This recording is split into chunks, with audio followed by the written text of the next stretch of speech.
This episode is brought to you by people like Ethan Johnson, Trevor Bosaw, Dan Brakely, Bob Chappell, and Joanna the Wrench Witch.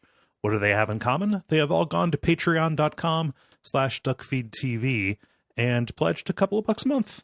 You can be like them by going to patreon.com/Duckfeed.tv. Thank you.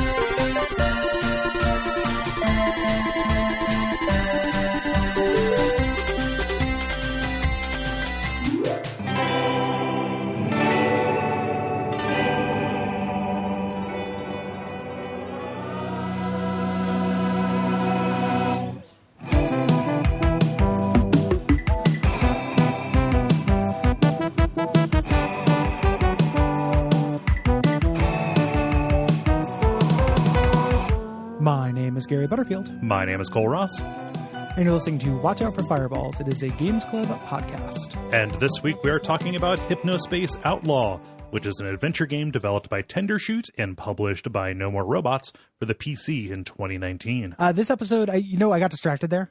Yeah. And the reason why is because I was thinking of that song, Wild Wild West. Okay. Do you remember that song? Yeah, it's period appropriate.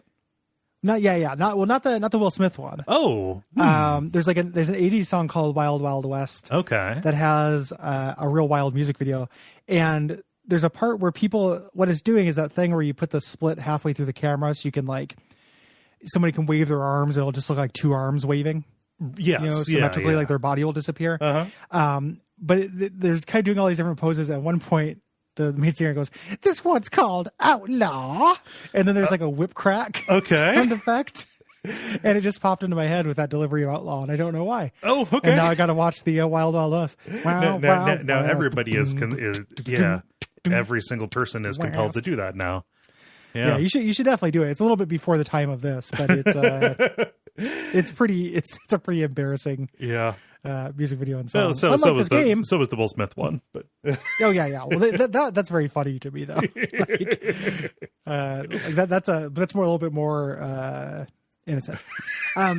So this episode is executive produced by Jerry Kahn. Mm-hmm. It's episode 350. Hey, big joining the ranks of X-Men Legends 2.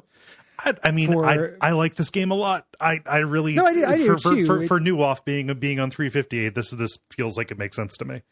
It's not big event, right? Yes. I love this game, but it is not. It's not Symphony of the Night. Yes.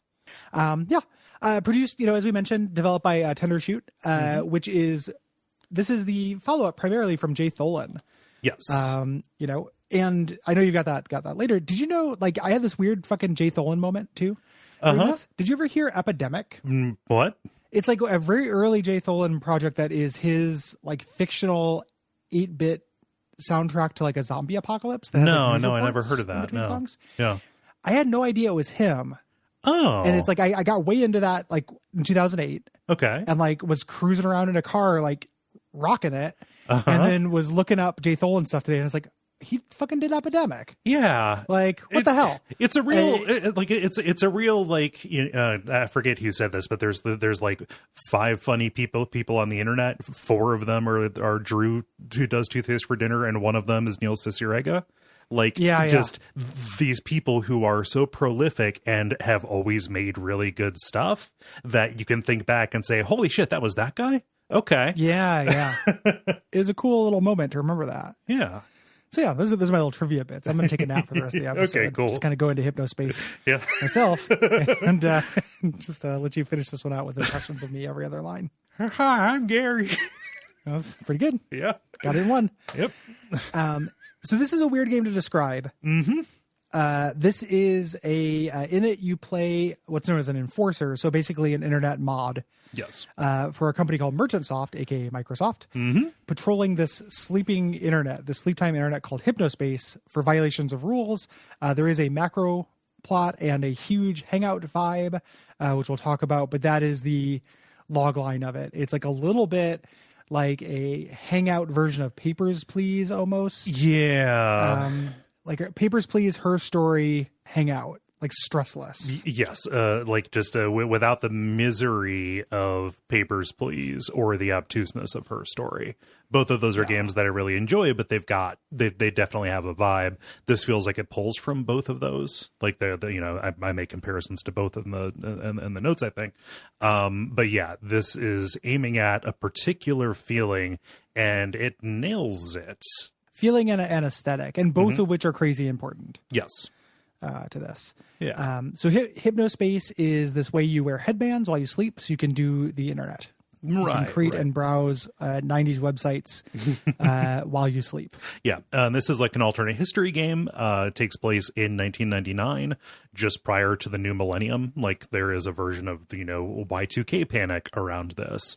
And it's a real throwback to what the web was like back then. So even though technology had advanced to the point where people could browse the web in their sleep, aesthetically it is very much in the groove of like GeoCities, Angel Fire, and like AOL keyword communities. Very much so. And I think your mileage with this also will kind of depend on your affection and appreciation of stuff like that. I don't know what the lower level like age cutoff is for that, for appreciating this, because 60. this is 60 lower this is for levels. It's for geriatrics. It's like Good Time Valley. Yeah. No. like the A in AOL stands for ARP. What's the second A stand for? That's a typo. That's a typo. Yeah. Yeah, but I've got a tremendous amount of affection for this. I came up, basically just in the 90s on AOL, going through the keywords and stuff.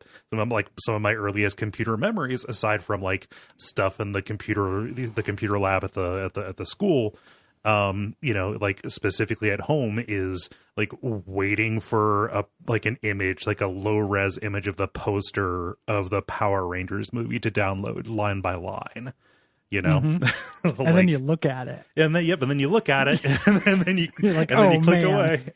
Can't wait to see that. Yeah, and then you go do something else. But you're just like searching for like Simpsons sound waves and having them download, over the course of hours and stuff. Yeah, no, like I have a tremendous amount of affection for this, and I don't know what the lower age cutoff where that goes from being like genuine affection to like received ironic affection. Well, the received ironic affection part of this is really important because this is so like this, this is going to sound like a critique, and it's not. It's just talking about this game. Like I love this game. It's going to age weirder than anything. Yeah. Because not only is it a callback to a specific time, but calling back to that specific time is very of the now. Yeah. There's big, modern comedy and aesthetic sensibility issues with this, where it's like, oh, like Tim and Eric, the internet. Is basically also this. I just watched that episode the other day. Yeah. I love the internet. Yeah. I think their thing might even be called Professor Helper or like the professor or whatever. Yeah. But it's like the looking back on this time with affection, attack helicopters, storm peaceful skeleton realm, that kind of thing. You're right. Is very like the last 5 or 6 years, it feels like. Yeah. And there's no way that lasts, right? Like nostalgia doesn't work that way. In 10 years, I don't think we're going to look at spinning skull gifts and construction stuff like you and I will, because we're old, but the youngs are not going to be like, yes, this is still what is cool and ironic and like good to me. I mean, so like the nostalgia cycle is 20 to 30 years, right? Generally, people, you look back about 20 years and that's kind of like what is retro and hitting again, right? So I think that we are very much in the moment for this. I can see your point about this aging very strangely. I guess I'm just agreeing with you, but it sounds like I'm not. Yes, it's still going to be a really cool and unique thing. Mm-hmm. I think this hits really hard now and hit really hard for me specifically because I'm both. Like I lived it and I'm in that nostalgia. Like this is cool now. Like I love Tim and Eric. I love Neil Securga. I love stuff that trucks around with this stuff.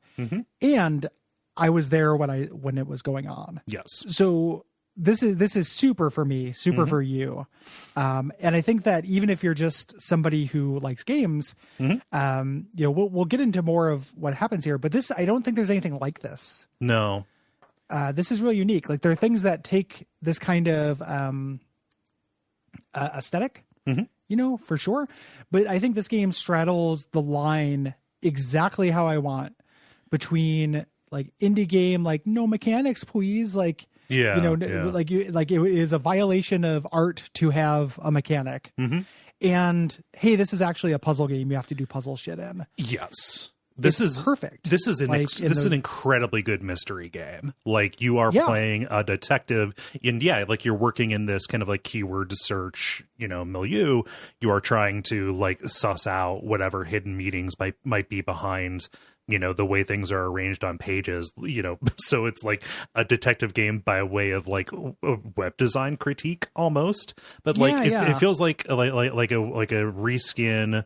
It's a reskin of this game, and with more rails. It's like a reskin of Sherlock Holmes Consulting Detective a little bit, where you have the cases, and then you've got like the news articles that you have to look at, and like the different places that you can go to like talk to people and stuff. But with this really vibrant fake world around it, and using tools that are not traditionally gamified. Yes. You know, which is where it gets that kind of like, but the reason why I like this more than Her Story, and I know we'll talk about the comparisons later, is that Her Story is like you finished it when you finished it. Yeah, you know, like it's kind of that's like a movie you watch in a weird order.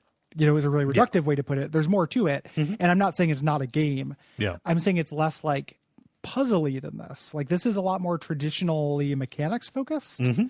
Than that, in a way that I think is to its benefit. Yeah, the fact that this came out during the same year as Return of the Obra Dinn. Yeah, what a fucking bumper crop of like genuine detective work kind of stuff you have to do. Yeah, and also like retro themed detective games where, you know, in they both have very different takes on what detective mechanics can be. Yeah. Just really incredible stuff. Like again, nothing like it, and it's all things. Like this game is it's challenging. Like I think the puzzles in this are appropriately weighted.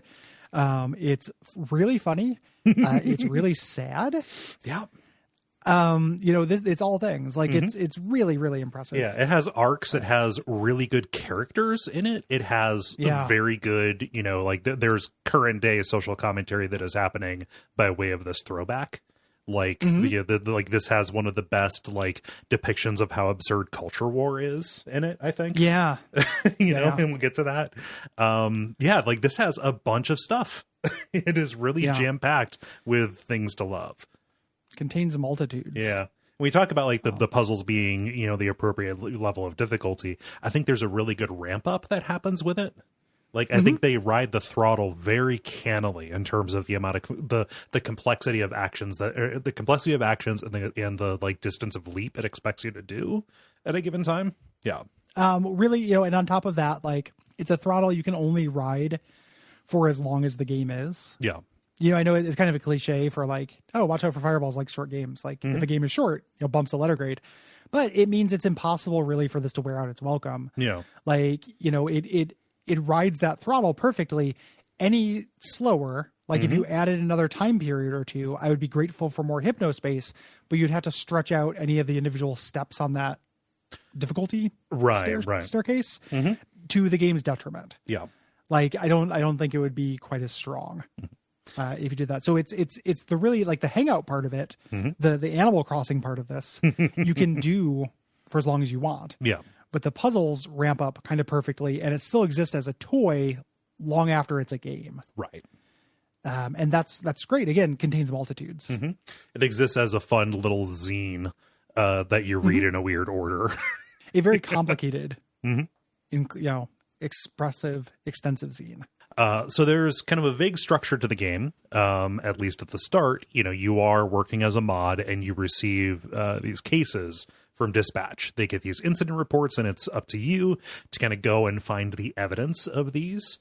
And you can use your tools to report these 5 particular crimes. It's called CHIME. So copyright, harassment, illegal activity, malicious software, extra legal commerce. Generally, you're only looking for one of those. Like, it never gets so complex that like you are trying to get copyright infringement and extra legal commerce for somebody who's selling like bootleg DVDs for the bad currency. It's generally pretty simple what you're going to be looking for. But when you spot the violation, you grab your gavel tool and mark it. I never saw like a penalty for false positives, even though it warns you about that. It says like, hey, there may be a fine for wasting bandwidth or whatever, but it's very low. It's like a no pressure papers, please that happens. It's very chill. Yeah. There's only a couple of timed things that happen in the game at all. And they're during climactic moments in which the year is going to roll over, or the date is going to roll over to the next set of internet. You're paid for this in a currency called Hypnocoin. That's a lot like regular money, but more fun. It has no value outside of, the world, but you can use it to customize your experience. So you buy software and songs, cosmetic items, virus protections, things like that. Yeah. This ends up being one of my few legitimate kind of dings in the game, is that they pay-gated a thing that's required. Yes. For this. And I had spent a bunch of time buying fun stuff, and then I had to like grind the money tool. Oh yeah. A little bit. And it's like, it's fine. Yeah. But it was like, I wouldn't have done that. And the version of internet you have, very clever, does not allow you to communicate with anyone. So it's like, you don't have the whole internet. You have specific zones you're assigned, and you cannot chat with any of these people to ask them questions, which is really important, not only to managing scope and kind of feature of this, but also to keeping the mystery alive. Like, you're not a good guy in this. You play a cop. You eventually become a good guy, but you are being a shit, and you're a tool of shits. A tool of shits early on. And if you could communicate with these people, what part of the emotional core of this game is slowly starting to sympathize with the people that you've been, being a petty asshole to. Yes. And reporting, as you realize the people above you and giving you commands are shittier and shittier until it eventually is true that they're beyond shitty, and then they have a redemptive moment at the end, and it's a whole roller coaster. Yeah. Something that I really enjoyed about this was, starting out and then trying to figure out exactly what kind of dystopia this was. And like the theming of this, where you are, an internet cop who is paid in fake money, like made me wonder, okay, like, is this the government? Like, what's going on? Like, how oppressive is this?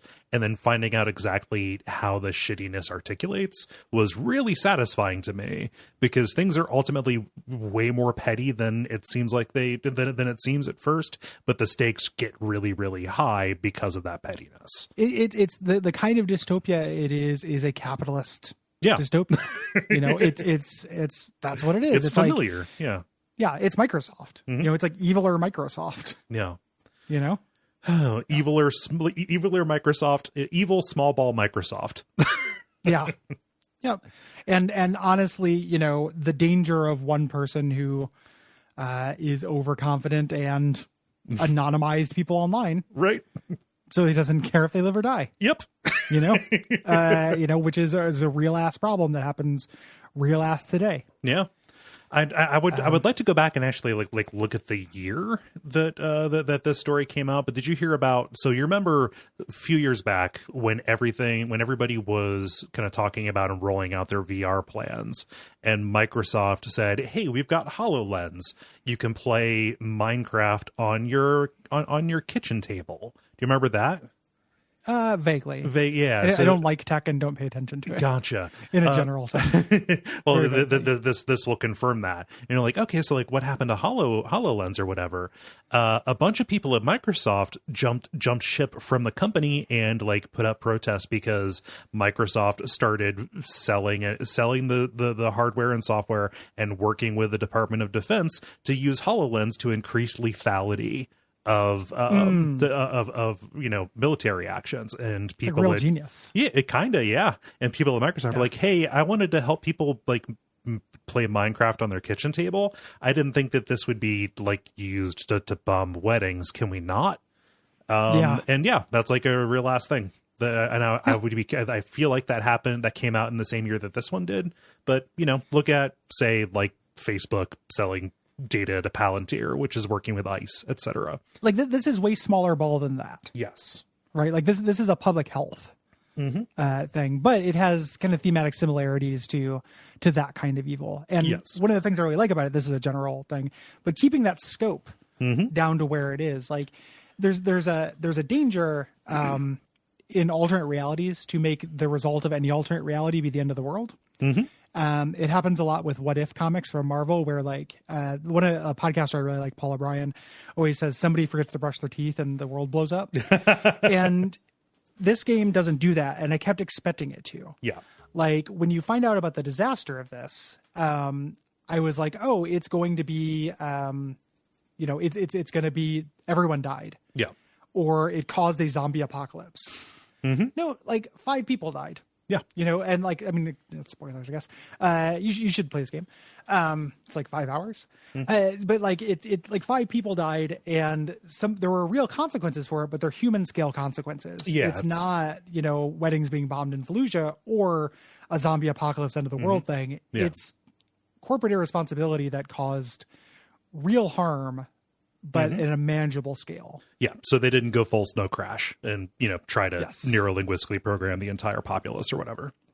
Like, and by making the villain not a super villain, like it gives it its theming and heft, because if it were outsized, it would be a lot harder to relate to. Like, even if it is true that, HoloLens was really being used to help people destroy weddings, that is harder to relate. The reason why we allow that kind of stuff to happen in real life is because we cannot conceive of it. Right. This takes something that's on the same trajectory, but at a smaller scale that you can conceive of it, and leaves it to you to draw those lines between the kind of like base principles that encourage that kind of monsterism and, the real world. Yeah. Like, and see the commonality between the game, version of that. And it's a really cool trick,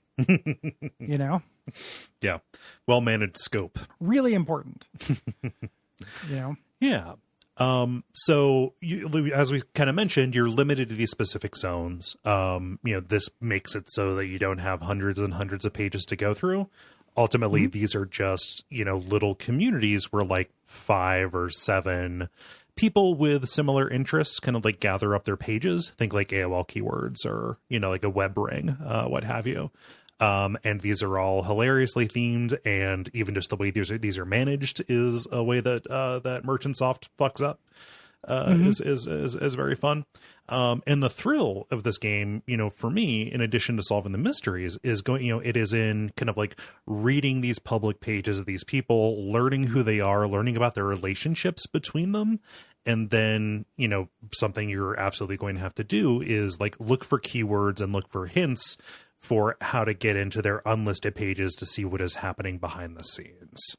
Getting these people's info and being on their page and learning their story, there's a tremendous amount of chaff in this game, but it's the water. Yeah. Like it is what you're doing in the game. Like I went through a professional arc with this in terms of thinking about how to evaluate it, where I was like, what we do on this show is oftentimes we're pretty extensive, right? Like I tend to do all the side stuff if it's not, obviously bullshit. I think, and you can disagree, or people can disagree as well. People are listening, but to me, the proper way to experience this game, like I let myself off the hook for not seeing every page and not doing everything. Yeah. Because I think that the way to be in this game is to exist in this world. Like, see what you see, follow what is interesting to you, not treat this like a book you're reading, which is how I started doing it initially. But it's got too much chaff and too much, and I say chaff in the nicest possible way. Like, it's meaningful, good chaff that contributes to the aesthetic and is often amusing or otherwise interesting, right? But like, I decided, like, you know what? I didn't spend a lot of time learning about tennis, the weird alternate version of tennis in this game. But when I was like reading about beef brain, I'm like, beef brain, that's cool. I got to learn about beef brain. I'm going to spend I'm going to read all the scaries on this because I like that shit. Yeah. And that ended up being a really rich experience, other than if I had like a FOMO and was like, if I don't fill out my checklist, I'm fucking up. Yeah. So like do the stuff that makes sense for puzzles, get to know the characters you like, soak it in as water. It's the water you're around. It's not a job to do. The job part is the puzzle part. The world you exist in is a world you exist in. It's not a checklist of things to do. Right. Additionally, it does come across as chaff. A lot of these puzzles that you're solving, the mysteries that you're trying to get to, there are multiple ways to get to them, right? And that hint might be, in the chaff. Like, I didn't necessarily like initially pay attention to the like Hypnospace hints and tips, but that's like a major place. That's like a major way to get through a major puzzle. So like, yes, if your intuition took you down one path, the other stuff is going to look like chaff. That might actually be the route that somebody else takes to the same destination that you got. Yeah. Let this game, my advice, if you're going to play this, is like, let this game lead you around, and that's a lot of the pleasure. Yeah. So you're finding those unlisted pages, searching around keywords and web rings, trying to find this. You can also look at people's personal information. So as their age, their real name, their location, their headband ID. This is full of Easter eggs. Basically, anytime someone's promoting something, it's a double account. Like AstroTurf. Even including promoting a boyfriend. I love how both the fake girlfriends, their locations in Canada. Yeah, it's real good. And same ID. Yep. As the people making fan pages. Really good. It has big Mr. Boop vibes. Offline, I'm gonna have to have you explain Mr. Boop to me, because I don't get it. What? You don't get it? Just start reading it from the beginning. It's how amazing it is that there's a guy like that and his wife is Mr. Betty Boop and she's so hot and he gets to have sex with her. Okay. That's the joke. Yeah. It goes places. There's an itch.io game that's them inviting you to dinner that is mandatory play. Okay. Like I thought about fast tracking it to Abject Suffering just so we could talk about Mr. Boop in general. Okay. But like the game is really good. Okay. All right. Yeah, the itch.io game. Yeah, I think I've only seen like smatterings out of context on your Twitter page. You should it reads incredibly quickly. Okay. All right. There's like 6 words per strip. Okay. But it's very funny. Yeah. But boy, now I got distracted thinking about Mr. Boop. Oh, but it's the same kind of thing. Like it's a guy talking up like, boy, so hot. I can't believe he dates me. Yeah. And it's also fake, like Mr. Boop. Yep. So there's different. You're doing this detective work. You're using the tools of the internet to get through this stuff, and once you do so, there are a couple of different time skips. Yeah. And when you do these time skips, you can see the results of how you are making this community worse through being a tool of the people who run it, which is a major theme of this game and has big internet punk energy. Yes. Like, and that was a real thing in the late 90s. Ooh, yeah. Like when the whole arc with the freelance in this felt so like I didn't participate in anything like that because I just wasn't in those communities. But I just remember like there's an element of this where you can expand it to be more real life, uppercase C, capital C concerns. There's also an element of charming small ball to it. Yeah. Where you're like, man, we used to think that kind of shit was important. Like the idea that like, oh, we had to go to a different website. Because all of our websites were rounded up into one community we don't like. That used to be like our cause because we were young and the internet was new. The punk sensibility to this is just like absolutely through the roof and really fucking charming. Yeah. But just the freelance arc is really fun. Just if you've ever been through like the creation of an offsite. Yeah. Well, and they do the best song in the game as their background thing. Like the 7-minute shotgun shaving with the gigantic essay, looking into the meaning of it. Yeah, ready to shave is the best song on the soundtrack. I think, followed by Icy Girl. Yeah. So those are the two best. Yeah. So, but yeah, there are like three chapters and an epilogue, so that there are 3 time skips. Don't worry about missing stuff, because at the end you're going to be able to like control like what time period you're looking at. So like don't have that be something that stresses you out.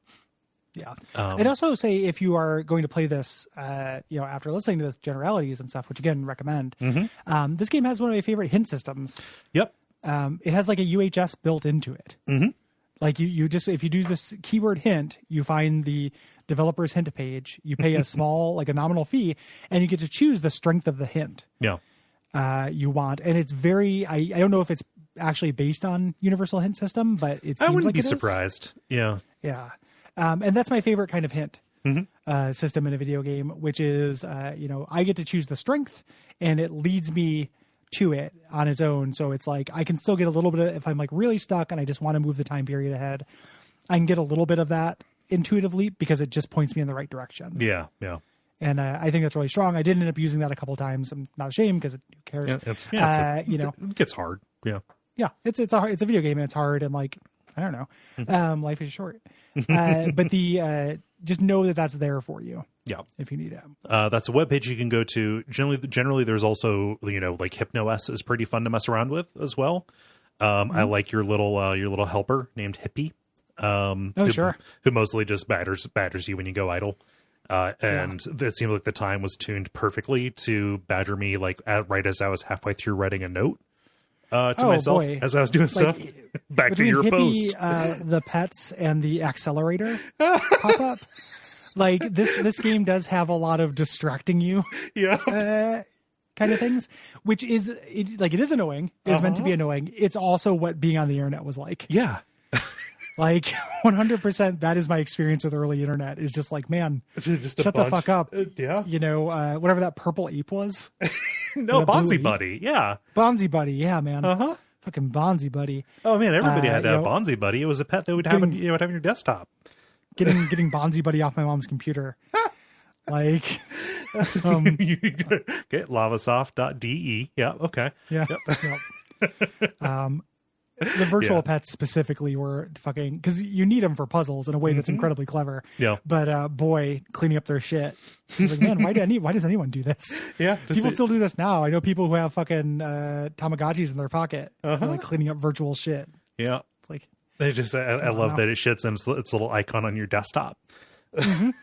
Very clever. Yeah, but just like the actual like OS is pretty fun. Like, you talked about that accelerator. One of the reasons that that's necessary is not just because of the the story thing that happens, but also because like the OS mimics a memory leak, which was a thing that was much more prevalent back in the day. Like, oh, I've got to turn off the computer so it'll go faster. Well, that doesn't make sense now. No, like back in the day, just everything had a memory leak. The longer the computer was on, the more it would slow down. Additionally, like stuff loads quicker when you move the icon or the cursor around.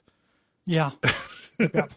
So I don't know, just like lots of like little fun stuff up to it, including like booting into the BIOS to mess with some stuff and like see the game's credits and things. I dig it. I dig it as a simulation of an OS. It has that like we did Dusk earlier in the year that opens up with that BIOS kind of screen, that DOS boot up screen, which is very nostalgic. Yes. Visually, this game is for us. Yes. If you have the Tim and Eric gene at all, where you appreciate these kind of aesthetics, you will appreciate this. Like everything is this chunky, low resolution, these dithered bitmaps, really chunky, bad animated GIFs. If you like, the game review section of this is really great. There's this little repeating GIF of a crab with 2 knives, like fighting in a shooter arena that is like so fucking good. So if you have it in you to appreciate that stuff, this is a huge concentration of absolutely beautiful versions of it. Yes. If you think that a site with just absolutely poisonous text layout is funny, then this is this will be a buffet feast for you. Yep.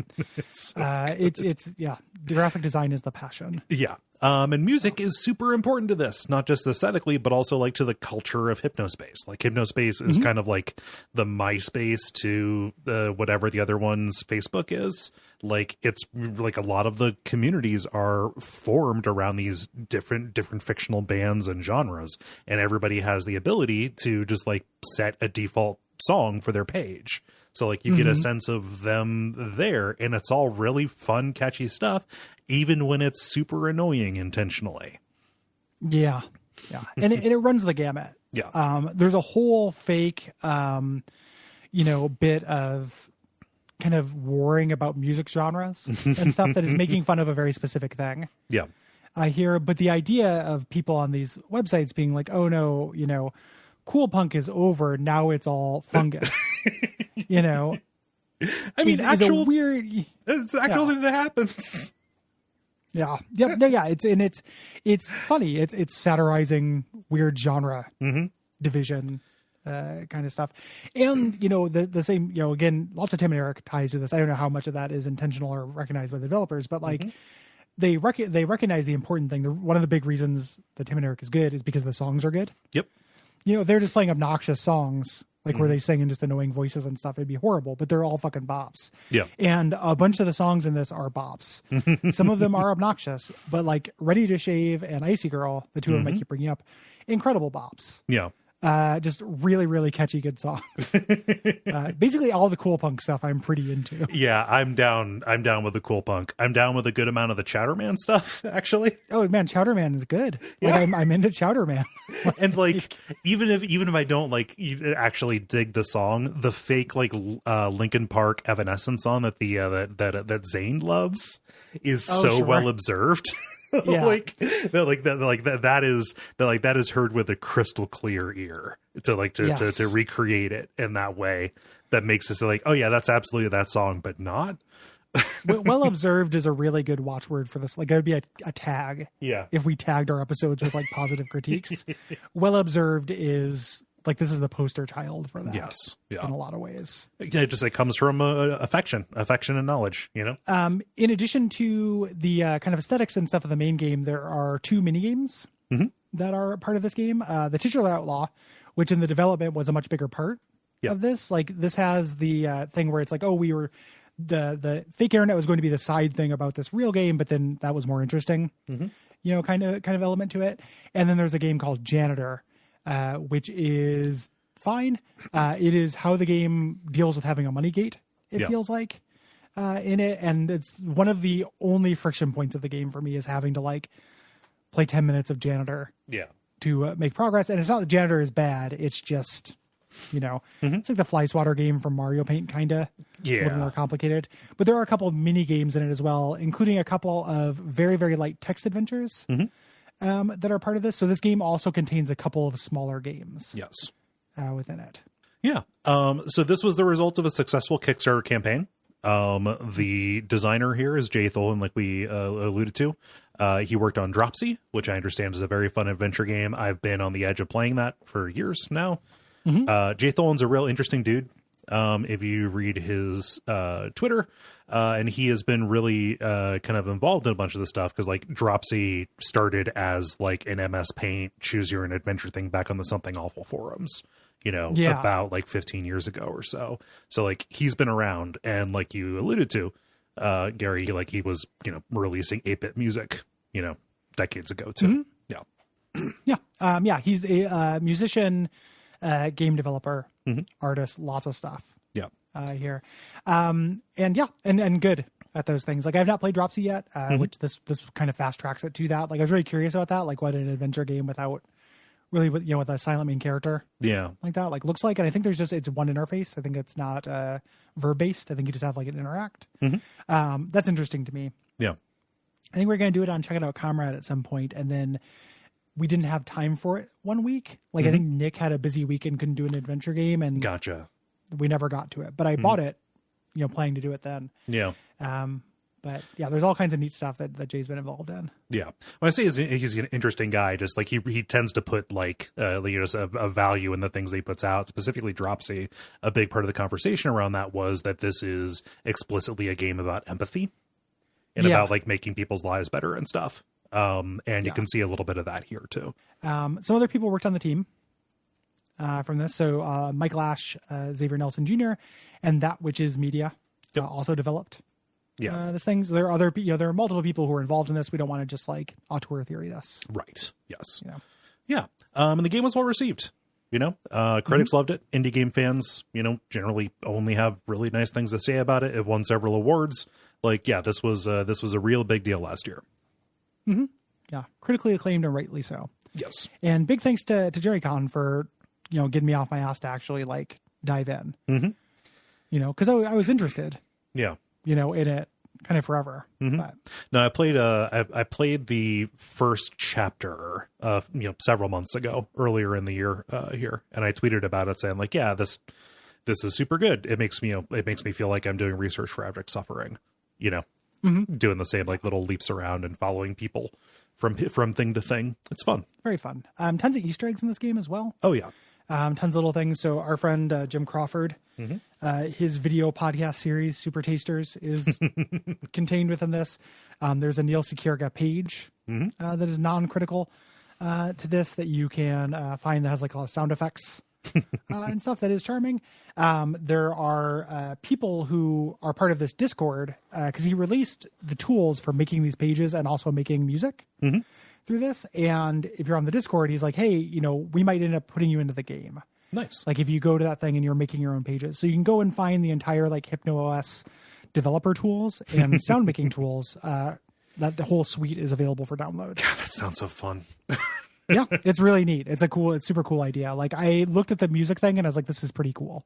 This is tempting to me. Yeah. So let's talk about it. Yeah, let's get into it.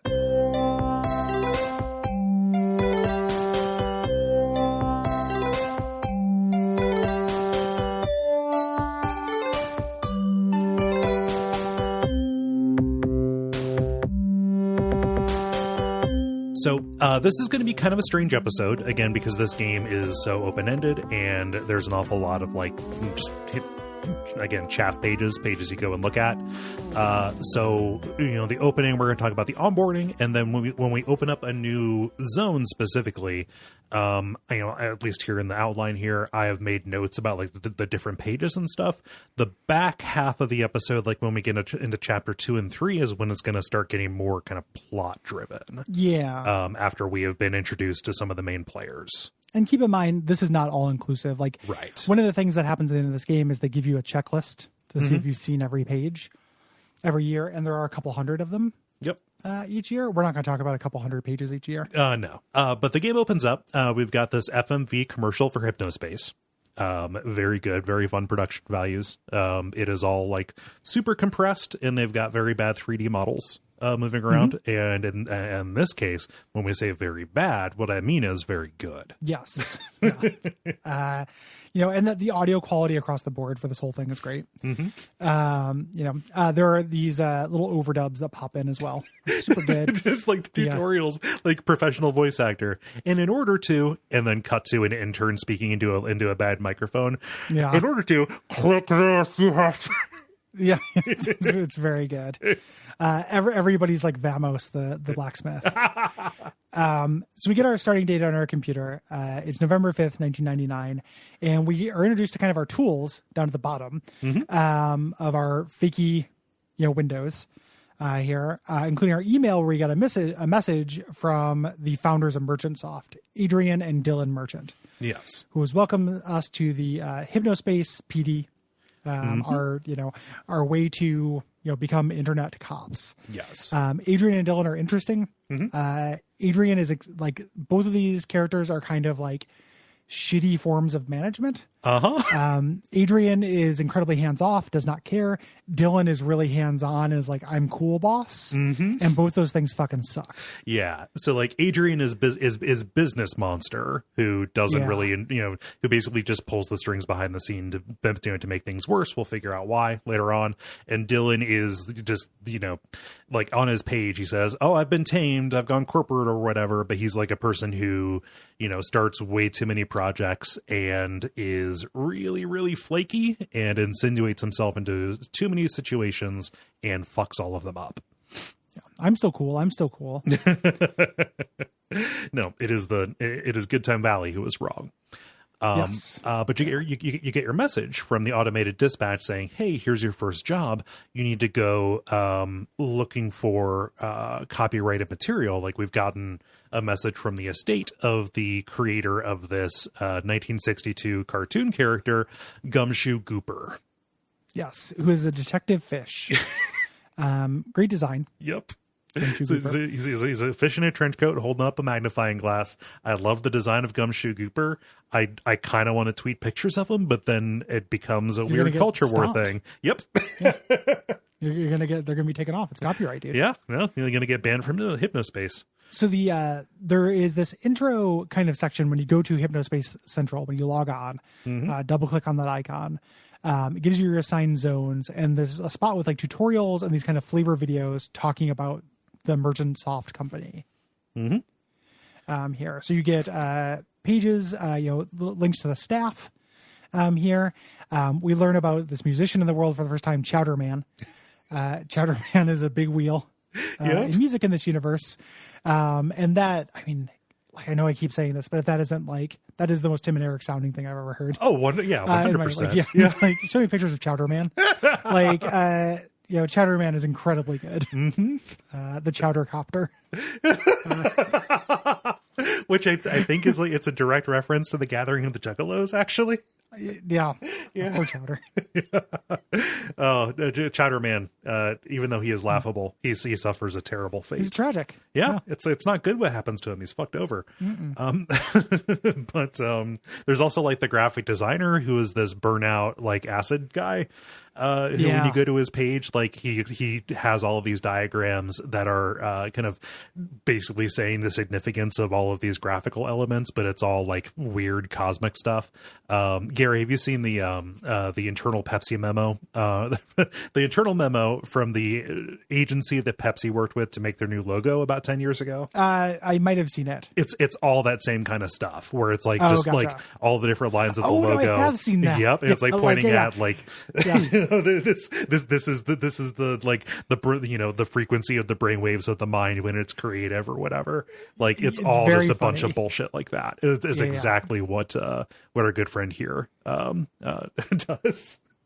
Yeah, incredible stuff. Yeah, there's a new employee who has a page up, Samantha, who was brought on to work on HypnoCure specifically, but she'll become a little bit more major later on. Did you read the travel guide? I don't think I did. The travel guide is hilarious. So it's obviously a paid sponsorship spot, but it is basically an article written by form. So it talks about like Tallulah, scenic Tallulah Falls, which is quote about 50 miles north of Denver, but play that down because we want to make people think that it's so like it's the person from Tallulah Falls writing the forms or filling in the form and then it just being badly merged in. Gotcha. Like a shitty mail merge. No more rats. We recently dealt with a Pied Piper kind of situation. I did see that. I remember the Pied Piper part. Yeah, but just the fact that this is put on the front page with no proofreading is so good. Situation? ?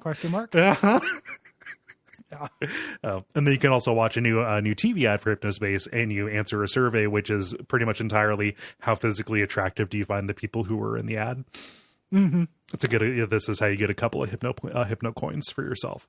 And early on, before you actually need them, you can buy hypno coins to buy like themes and shit. Yeah, like there's a really good feeling of this when you go to one of these websites and you're like, it says like this is for sale, and you're like, I'm gonna buy it, and then you buy it, and then you have a new backdrop. Yeah, you're a cop if you don't do the Halloween, spooky Halloween background. Yeah, that thing's fucking incredible. Agreed.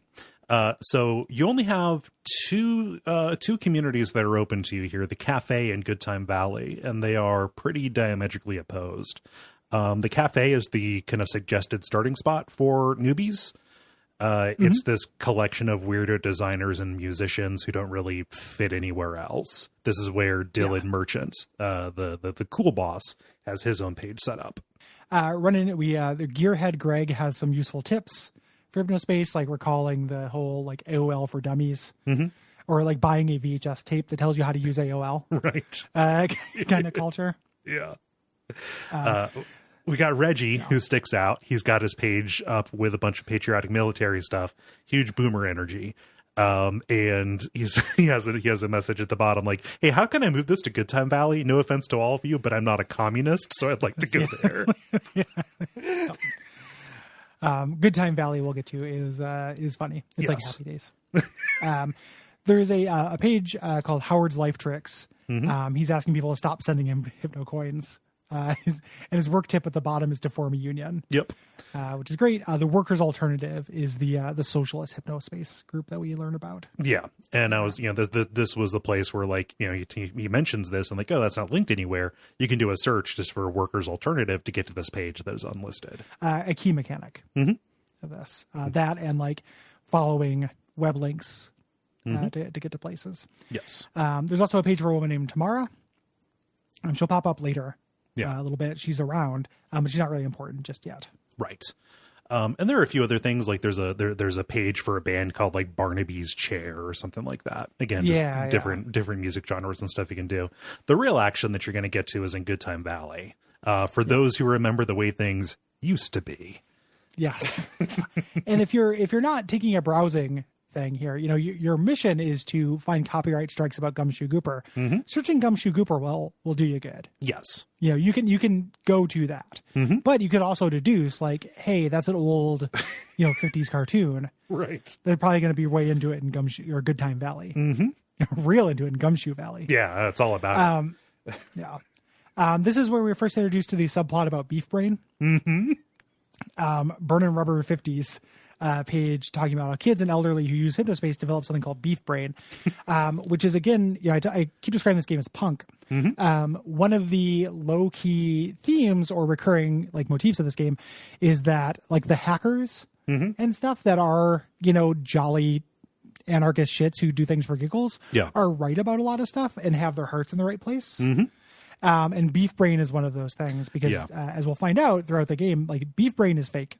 But it is suggesting a fairly real problem. Yeah, and like I love that. So beef brain is fake. There's this group we're going to find out about later on. They're doing basically an extension of like culture jamming, a little bit. But the fact that they hit this beef brain hoax really hard made people less receptive to the actual concerns about Hypnospace. And then ultimately, they're the people who end up being the whistleblowers. Yes. On everything. Yeah. But I love the image of beef brain. Like that happens where they've got like the cutaway of the head and the brain and then like a little microscopic call out. And it's just a picture of ground beef. Yeah. It turns your brain into beef. Yeah.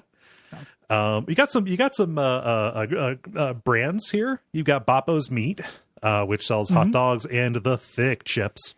And Granny Cream's hot butter ice cream.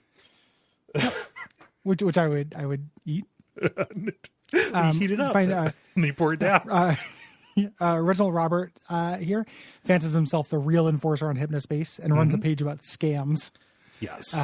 Which, real good. He is skeptical about the cafe and then also about the HSPD. Yes. That you're part of. Yeah.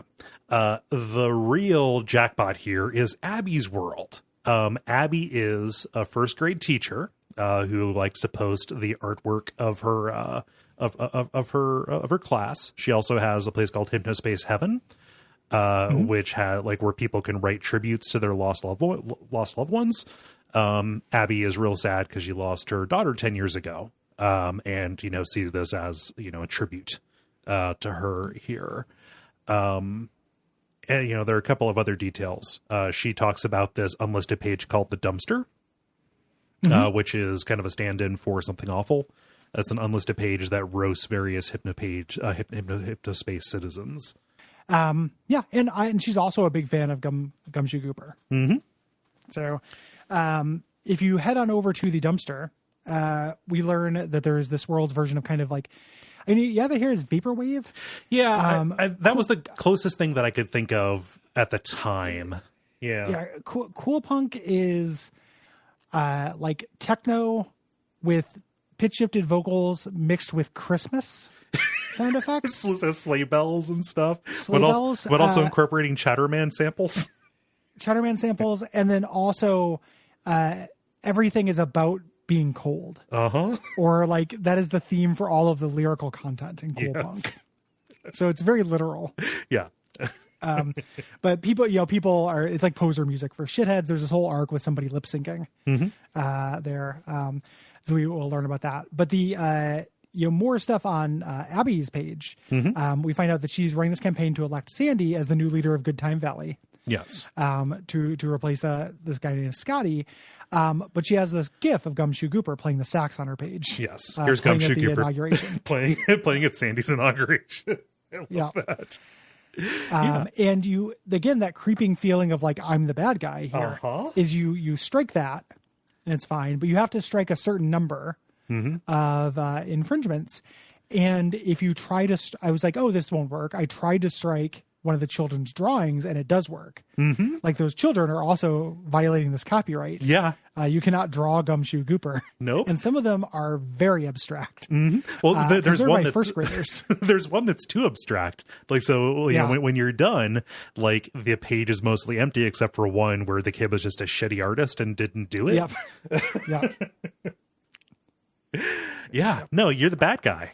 And like, as you're doing it, she updates her status. Like everybody has a little status at the top saying, you know, just, I want a refund now. You know, I didn't know it was a crime to post somebody else's art. This is going to become a cause. Yeah. Gumshoe Gooper. In real Gooper. life, you can buy a patch for that cause. Ooh. For your jacket or whatever. It's on Fangamer. Nice. So the Gooper Alliance or whatever it's called. But this is very easy. To go do this. Every time you do it, you get this very, not really period appropriate, like this doesn't feel like the 90s, but incredibly kinesthetically satisfying gavel sound and explosion of coins kind of thing that reminded me, we talked about Papers, Please. Part of the reason why that game is really good is how satisfying the sound effects are. Same thing here, like that gavel, like chunk chunk ding, just that feels good. Getting through here, but you rack up a bunch of infringements against her. You can also report people. Yes. If they get a certain number of infringements. This is part of your onboarding.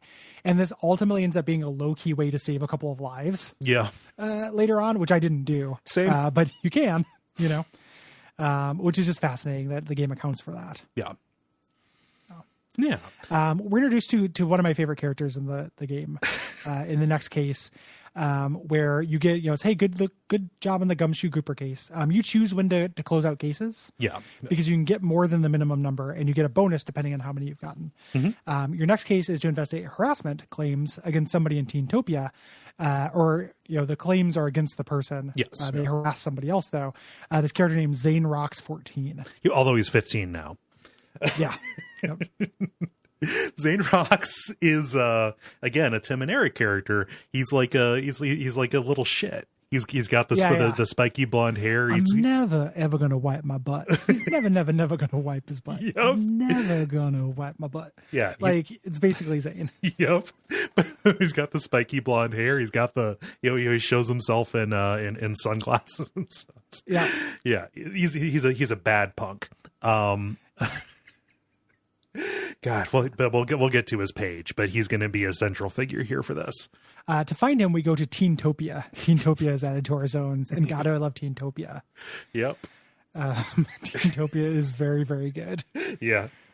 Something that I really enjoy is that like a lot, a fair number of these pages, especially in in Good Time Valley and Teentopia, are made on trials. So they've got ads on them, and then like when you switch to a later period of time, they expire and the pages go away. So, and also the people who have the trial pages up are just they're really out of their depth when it comes to making one of these, which is very fun and also just brings me back to all of the stuff. So, something that seemed kind of fishy here, given the content, is that the pages on Teentopia, they've got a little banner at the bottom of them saying that, oh, this meets the requirements set by the American Republic Children's Entertainment Act.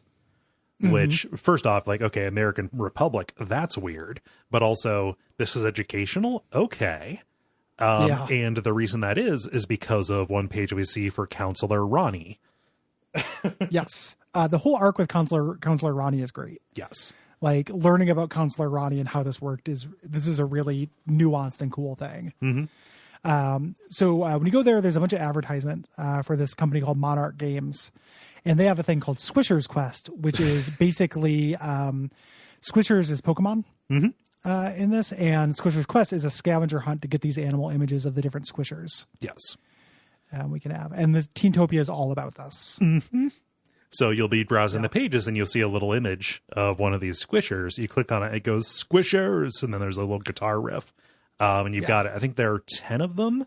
And the designs on them are all very good. Some of them are takeoffs on Pokemon. Some of them are just other cartoon characters. One's very obviously Slimer.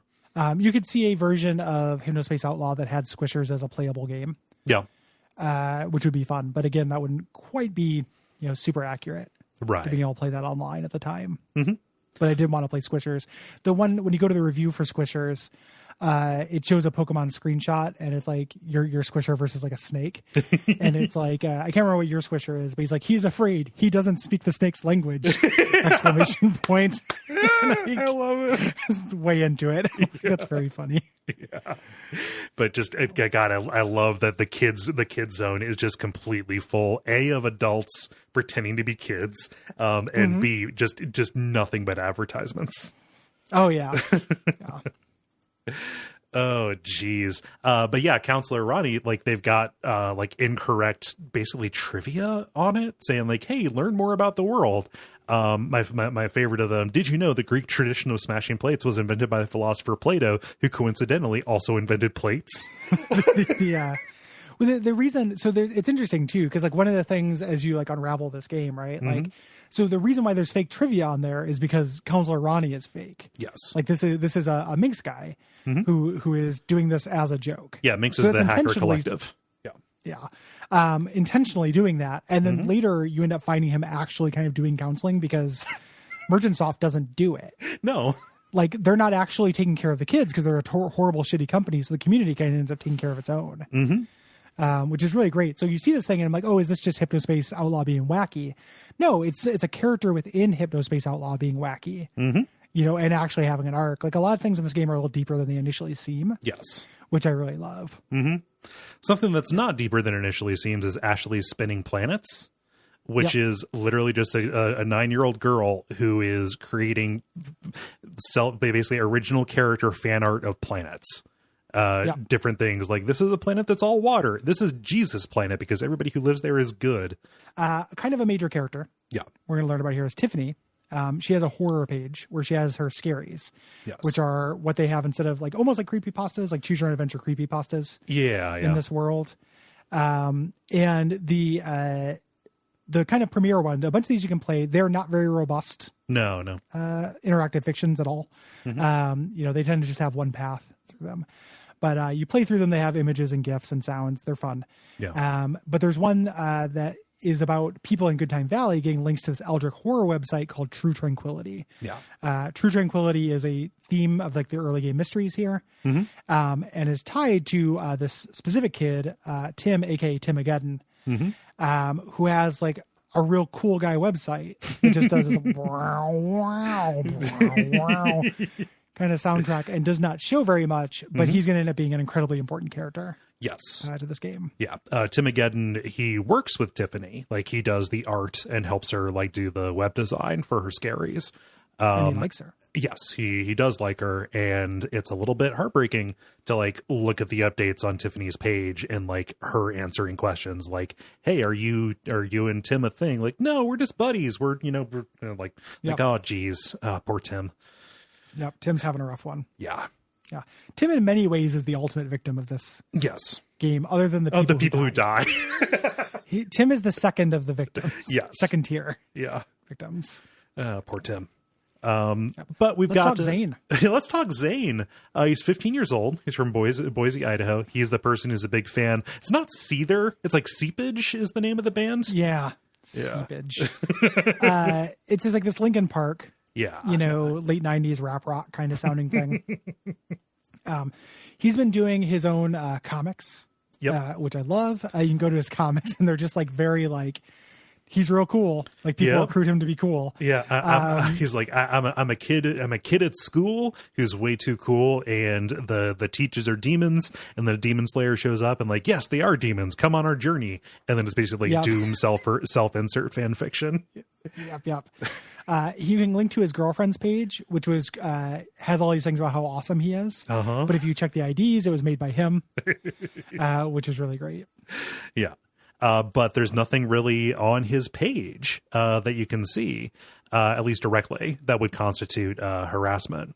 You learn that something is, possibly wrong because you go over to the page that is run by somebody named That Brassy Kid, who is a 16-year-old kid named Corey from Lancaster, Pennsylvania, so out there in Amish country. It's called That Brassy Kid because he plays the tuba. And his page and his fake girlfriend both have a badge on them that says Zane. It's the Zane Sucks Club, and it's a picture of Zane, of his cartoon character having his head cut off. Like, okay, that's harassment. That's no good. But that goes to an offsite. It goes to an unlisted page that is specifically a hate site made by Zane about That Brassy Kid. Yeah, and it's so the when you find that, you find like Zane has his own dumpster version. Of this. He idolizes the dumpster. The dumpster talks about like they wrote an article scathing against Zane's site. He thought it was like a good, cool thing that I've got the attention of this dude that I like. But that is another clue to get you to Zane's clone of the dumpster. Got game or way lame. Yes. Yeah. Where he rates people on whether they have game or whether they're very lame. And that's bad. Yeah. That's harassment. So you can click him enough, and you can click him enough to get him reported. And when people get reported, it's not like, again, talking about the scale. I was like, oh, they're going to get turned into food, or like, oh, they're going to get like dragged off to a death camp. No, we're not dealing with that, which is great. Yeah. It's just kind of like you can report him after a couple of days. You get a thing. It's like, oh, they got a warning or they got a suspension for a short time or what have you. Yeah. So God Game or Way Lame is like these little interviews. It's like it's him hosting a show. Episode 1 is he's basically him creating a story where Seepage, the band, talks about how awesome he is. And the other one is his quote interview with Corey, who he characterizes as fat and smelly. Like he says that a toilet full of diarrhea is Corey's mom. So, Zane is harassing Corey and Corey is harassing Zane back. You report both of them enough that they both get reprimanded. So we move on. The next case is about extra legal commerce because there is this thing called Kappa Cash. Like ordinarily, very much by design, you cannot take HypnoCoin and get real world money for it. But Kappa Cash trades for those two things. You take this fake internet money and you make real money out of it. So this opens up a conspiracy zone called Open Eyed, which is, again, late 90s internet, tons of conspiracy shit. Yep. And you have to find all of the, merchant links for this Kappa Cash. Right. Thing. Yeah. And it's not going to be on Front Street. And you're going to be looking at all these paranoid people's sites. But just like a lot of conspiracy theories, all of the conspiracy people are hypervigilant about one thing, but completely oblivious about everything else. So it's really fun to go and find their weaknesses.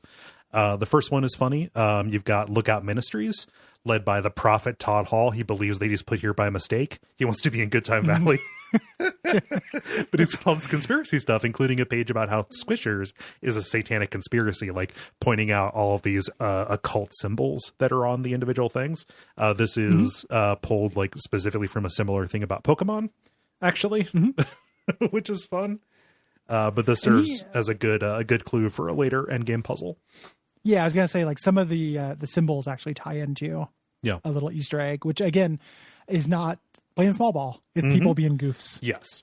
There's a website called Secrets Uncovered, where this dramatic music plays as you scroll down past all these warnings about, would you really want the secret? And when you get down to the bottom, there's an under construction message. Yep. I'm working on it. Yeah. And when you come back after a time skip, there's a link to a second page that does the same thing. Yeah. And it ends in a bunch of broken links. Yep. Real good. Yeah. Real good. In this world, there's a cryptid called Tall Green. So there's a website called Tall Green Fact or Fiction about this Bigfoot character. And there's a grainy video shot in the forest that is proof of this. Yeah. I love at the end. It says, any questions? Did Ant think so? God, yeah. Like typos as comedy. It's a real hard thing to pull off.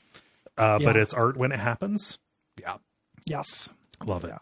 Yeah. There's the page, The Truth About Trennis. So one of the clues that this is it's in an alternate reality.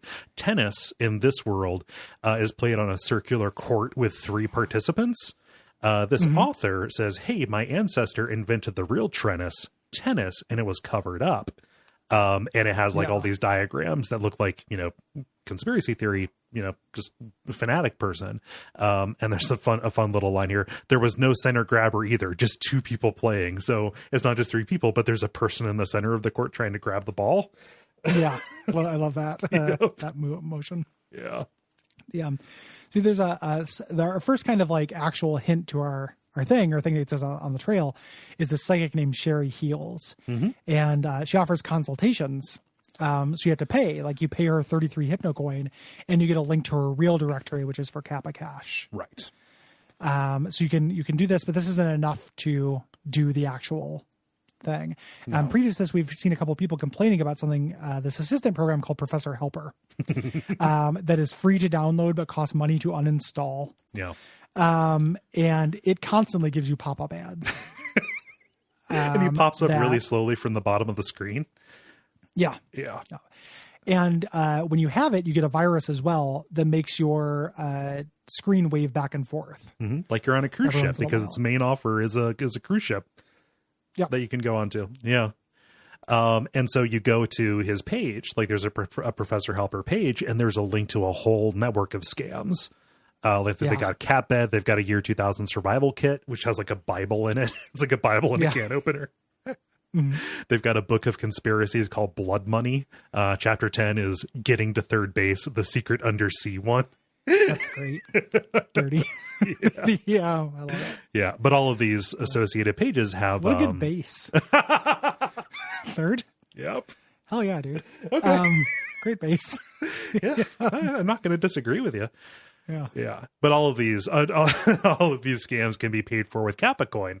And so this gives you your source of violations. And we get our first little bit of subterfuge from Adrian here, because after you flagged a couple of these, he's been monitoring you. Yeah. And you get an email that's like, hey, good job flagging those, but do not flag Professor Helper's account. Yeah. Don't get them banned, because we're working on a merger. Basically, Kappa Coin is a thorn on our side right now, but they have infrastructure. We're gonna get involved. And with these scammers, really? Okay, all right. So you can make Adrian real mad. I decided not to, because I didn't want to get a game over or whatever. I didn't know what kind of game this was going to be at that point. But just being a principled cop. Well, yeah. For this, I'm not against Kappa Coin. I wasn't about. I was like, okay, fine. Yeah. I'm playing along. Yeah. You get an email here with an executable. Installing this thing called True Tranquility. We've seen that before. This is a hint, and this turns your screen into this nightmare. Yeah. This very aggressive, True Sans kind of Photoshoppy, loud nightmare. Yes. And it says, blessed are you, for you have been chosen to serve as a host of the festering orifice. Okay. Yeah, this isn't actually rolling. This is just Timogeddon being scary. Being good at writing horror fiction and making it happen. So you install it, you get a message. So it's after you install it right away, you get a message from Dylan saying, hey, don't click it, because this will mess you up. And your next assignment is to go and find the other places where this hack went through, and flag these shock images as illegal, even though they're not actually breaking any law. I think they do a real good job of having something represent the shock image that is not itself a shock image. I'd agree. And this opens up Cool Punk Paradise to us. So Cool Punk, as we mentioned, what that is, we're going to learn a lot about this. It has been bought. It is sold. It's been bought by a soda company. Yep. So a lot of pages are advertisements. Yep. For Gray Peak Cola. Yeah, Gray Peak. And it is a lot of the songs are about it as well. Here. Yeah, so I love it as just this astroturfed movement. Later on, you see some chat logs, and it's like, oh yeah, Cool Punk was initially just 3 kids fucking around, but we decided to co-opt it. And there's again that kind of astroturfing thing here, where you can go to the Cool Punk get a review of Chiller's like album, and it's by the same people. Yeah. It's the same people who do the Chiller page, things like that, which is great. Yeah. Yeah. And there's a very specific thing here. So you can go find Slushmouth's page, which has this history of the music genres in this that is based on a real electronic music document thing that I believe Tara told me about when we met them at Portland Retro Gaming Expo. Yes. Yeah. I remember that and going to check it out, and like it's been updated. Like just any like weird little niche, or it's not been updated, but people have continued doing kind of the same thing. Talking about these niche electronic music kind of things. This is represented here. This is really fun. I like it quite a bit. And it ends with this real dismissal of cool punk. You know, if I have to hear another sleigh bell, I'm going to have a nervous breakdown. Yeah. Fool, because the sleigh bells are good, actually. Yep. You don't know what you had. Slushmouth. Yeah. But the takeovers on the Chatterman's page, you can go back to Good Time Valley. You've got Burn Rubber 50, Noble Warlock, who like is the person in universe who is responsible for a lot of really bad 3D models that you find. And then Guru Gus on the Eyes Open kind of page. Guru Gus is interesting because like he's got one of those pages that mimics a physical space, and like you go to his Tower of Tranquility and he adds new floors to it every once in a while. Yeah. Which is real fun. You can find a couple shock images before this chapter ends. Yeah. I can't remember exactly how I did it. I think I just was browsing. You can do a couple of them and work on this case, but eventually you receive a message from Dylan. He's talking about this game, Outlaw. He's like, hey, do you want to beta test this? And the implication is really like you have to. Yes. And as soon as you do, it's this like very simple kind of Atari style racing catching game. Like eventually there's a working version of Outlaw you can play to see what he's going for, but this starts glitching out in a really unpleasant way. And that's when you remember like, oh, this is a headband that's directly interfacing with my brain. Yep. In the fiction, like I'm not supposed to have a mouse between me and this. So it crashes. And then you wake up 3 weeks later. Yes. This has burned out your headset. Yeah. And like now we're picking up in the second time period. Yes. In chapter 2.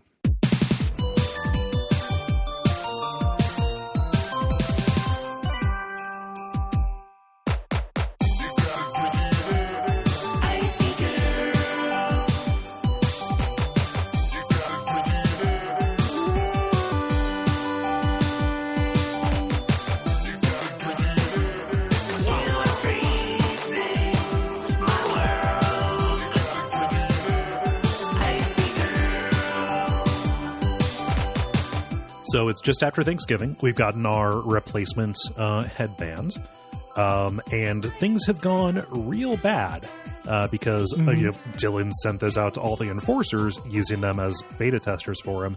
So their headbands were burned out too. So of course, exclusively burned out. So like there were no enforcers for 3 weeks. Yes.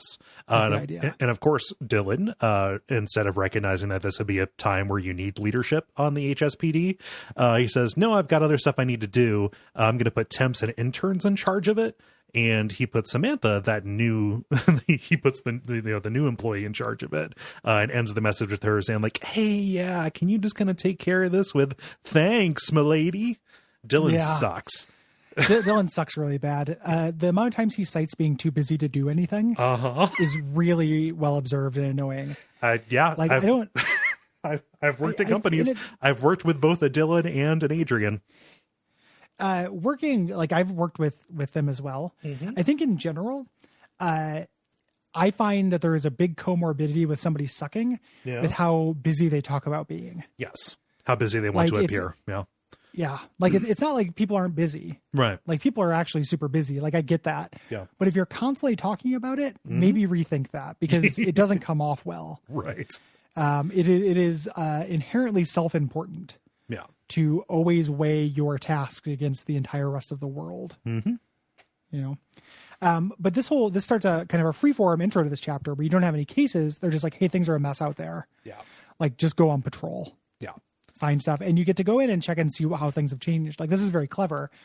Doing this day by day or in real time wouldn't work, but having this second day 3 weeks later, you get to see how the internet has changed. And the big news, especially around Cool Punk Paradise or Cool Punk Zone or whatever, is that Chowderman and the Crunchers have had a disaster at Cool Fest 99, which is a thinly veiled version of Woodstock 99.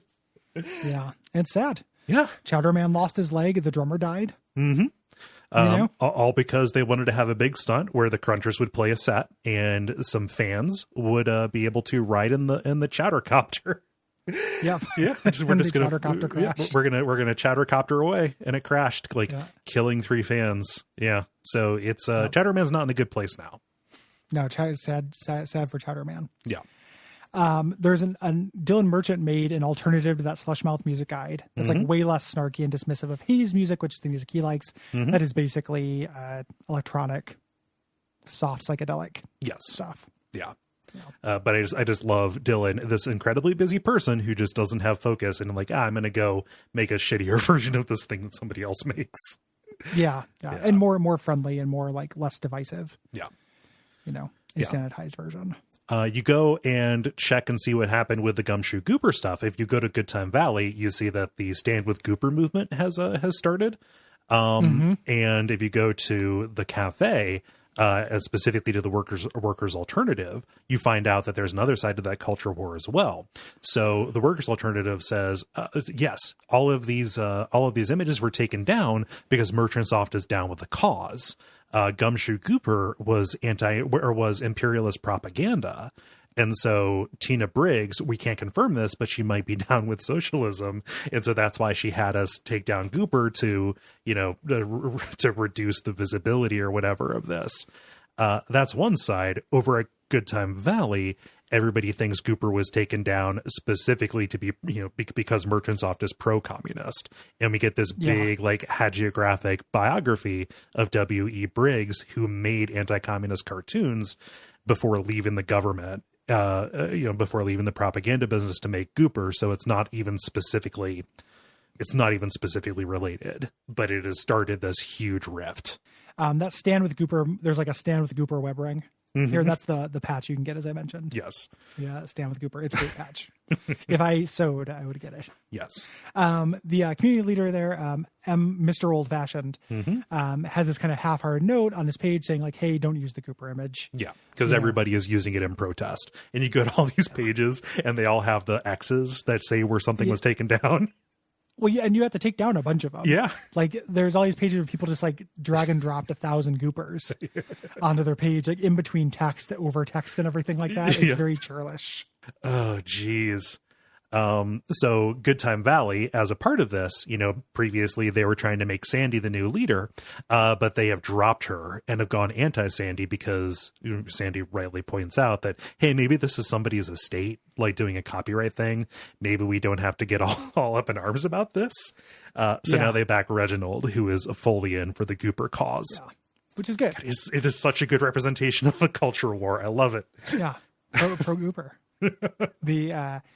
So other people were in on it. We've seen before Noble Warlock, RR Ranch, and Burnin' Rubber 50, who has a thing called Beef Brain Shield Pro installed. This page is protected by Beef Brain Shield Pro, which is just a frame that they put around their site that says Beef Brain can't get past here. It reminds me a lot of Neo Genesis or Rio Genesis from On Cinema. Yep. It's got big Rio Genesis vibes to it. 1 cup of peanut butter. Yep. Yeah, real good. And we find out we can look into Beef Brain Shield Pro. It's developed by somebody named Dr. Minks from Pro Medical Solutions, who says he's 223 years old from Big Brain Hospital, New York. The town of Big Brain Hospital. Yeah. Yes. Yeah. This is I think our first official exposure to Minx. Yes. M1 and X. Right. And on their page where they are not selling this, but just having people download Beef Shield Pro, they're saying to form Hypnospace's images and sound, radiated electrons are beamed into your frontal and sideal lobes. Sideal. Frontal and sideal. Yeah. It's good stuff. At Teentopia, there are more planets on Ashley Spinning Planets, including Tiny Planet. But her mom has had her put Beef Brain Shield Pro on the site because her mom is upset about the Beef Brain. She's worried about her daughter. Corey has written an apology to Zane. I hear him broken up with Corey's girlfriend. We didn't mention this before, but Corey's girlfriend is made by Corey as well. Yes. Both Zane and Corey are shitty and making up fake girlfriends. Right. So Zane is now mad at the dumpster. It's like he realized they were making fun of him. Mm-hmm. And he's really sad that his comics got taken down, the funny ones that were harassment. Tiffany at Beyond Twilight, the person who does the scaries, there's a new scary up there. She's actually apologized for helping spread Timogeddon's True Tranquility virus. She thought it'd be a fun joke, but it went too far. And this is kind of a real early lead here to get enough violations to move on the plot. Mm-hmm. At the top of her page, she actually has a message asking the HSPD for help. Because Corey and Zane have been harassing her over chat. Yeah. So she has all these screenshots she provides. We can't actually chat with her, but we get to see screen things and screenshots. And they're both like pretty gross. Yeah, really bad. And it's kind of remarkable that there was no system provided for that she had to like put up a like an image basically asking for help. Well, and it gets worse because you report the screenshots and Samantha's like, great, this obviously shows that Corey and Zane are the bad guys, but because she put up the screenshots, these points are on Tiffany's thing. Yeah. On her account. So Samantha sends Dylan a message saying like, hey, can we move those violation points? And Dylan's like, I don't think so. I'll look into it, but it's not really our problem. Yeah. So it's like they don't give a shit. Right. Yeah. Awful company. So around this time, you get a message about a hack at Merchantsoft, and you're told to change your password, but there's really no way to do that. This is important. Specifically, we're gonna later on find out what happened here, but it's noteworthy that we are right around Thanksgiving at this point. So the Cool Punk Paradise, the community is in uproar because in addition to at the disastrous Cool Fest, not only was there a helicopter crash, but Freezer was caught lip syncing, which kind of is a bigger deal, is treated as a bigger deal. Yeah, which is saying something. Yeah. And they show video footage of it, like super grainy video footage of it, and then there's people who are defending it, and then you find out those are the people behind Freezer. If you look at their web IDs. Yeah. The Cool Punk is Dead guy says the genre has been co-opted, being co-opted by brands. So I'm creating something called the fungus scene. Yeah. Which is the new kind of genre of music that grows like a fungus underground. So it's got all these new pages and fungus, the fungus scene or whatever it is. Like all of it is like heavy reverb with like cave sounds. Yeah. And droning synths and stuff. It's really good. Yep. Nothing much happens over at Eyes Open. Most of the people there have Beef Brain Shield Pro installed, which is very funny because they're all they're all very credulous. The big thing, we get a message from Dispatch, which is just Samantha at this point saying, "Hey, there is some illegal speed doubling software going on, and we need you to head over to this new zone that's on your route called Starport Castle Dream Station." Yes. Real nice. Yeah. So this is a thing when we go here, we can start seeing that drama around this because Adrian Merchant consolidated a bunch of these niche communities. So all of the dorks, sci-fi, the fantasy, the gaming, the comics and everything into one zone, and nobody likes it. By the time you get there, everyone has already moved on. Yeah. When you go there, it's like, oh, this is follow me. I have to support my friends. I have to do what's right. Follow me to the Freelance. Yeah. And what's funny is the Freelance is just a page in Starport Castle Dream Station that is way less effective and usable. That is also kind of its own little fiefdom. Which is really good. Better to rule in hell. Yes. Yeah. Notably, one of the people who was part of this is Roddy. We've seen his page on the Merchantsoft. Like he is an employee. And he's the person who primarily works on the virtual pets. He shut down his fan page for this comic book about Taurus the Bowl Man, and he moved it into the Sovereign Alliance of Imagination Freelance in solidarity. And kind of the main thing that's happening here. So the Freelance site went down and it came back throttled.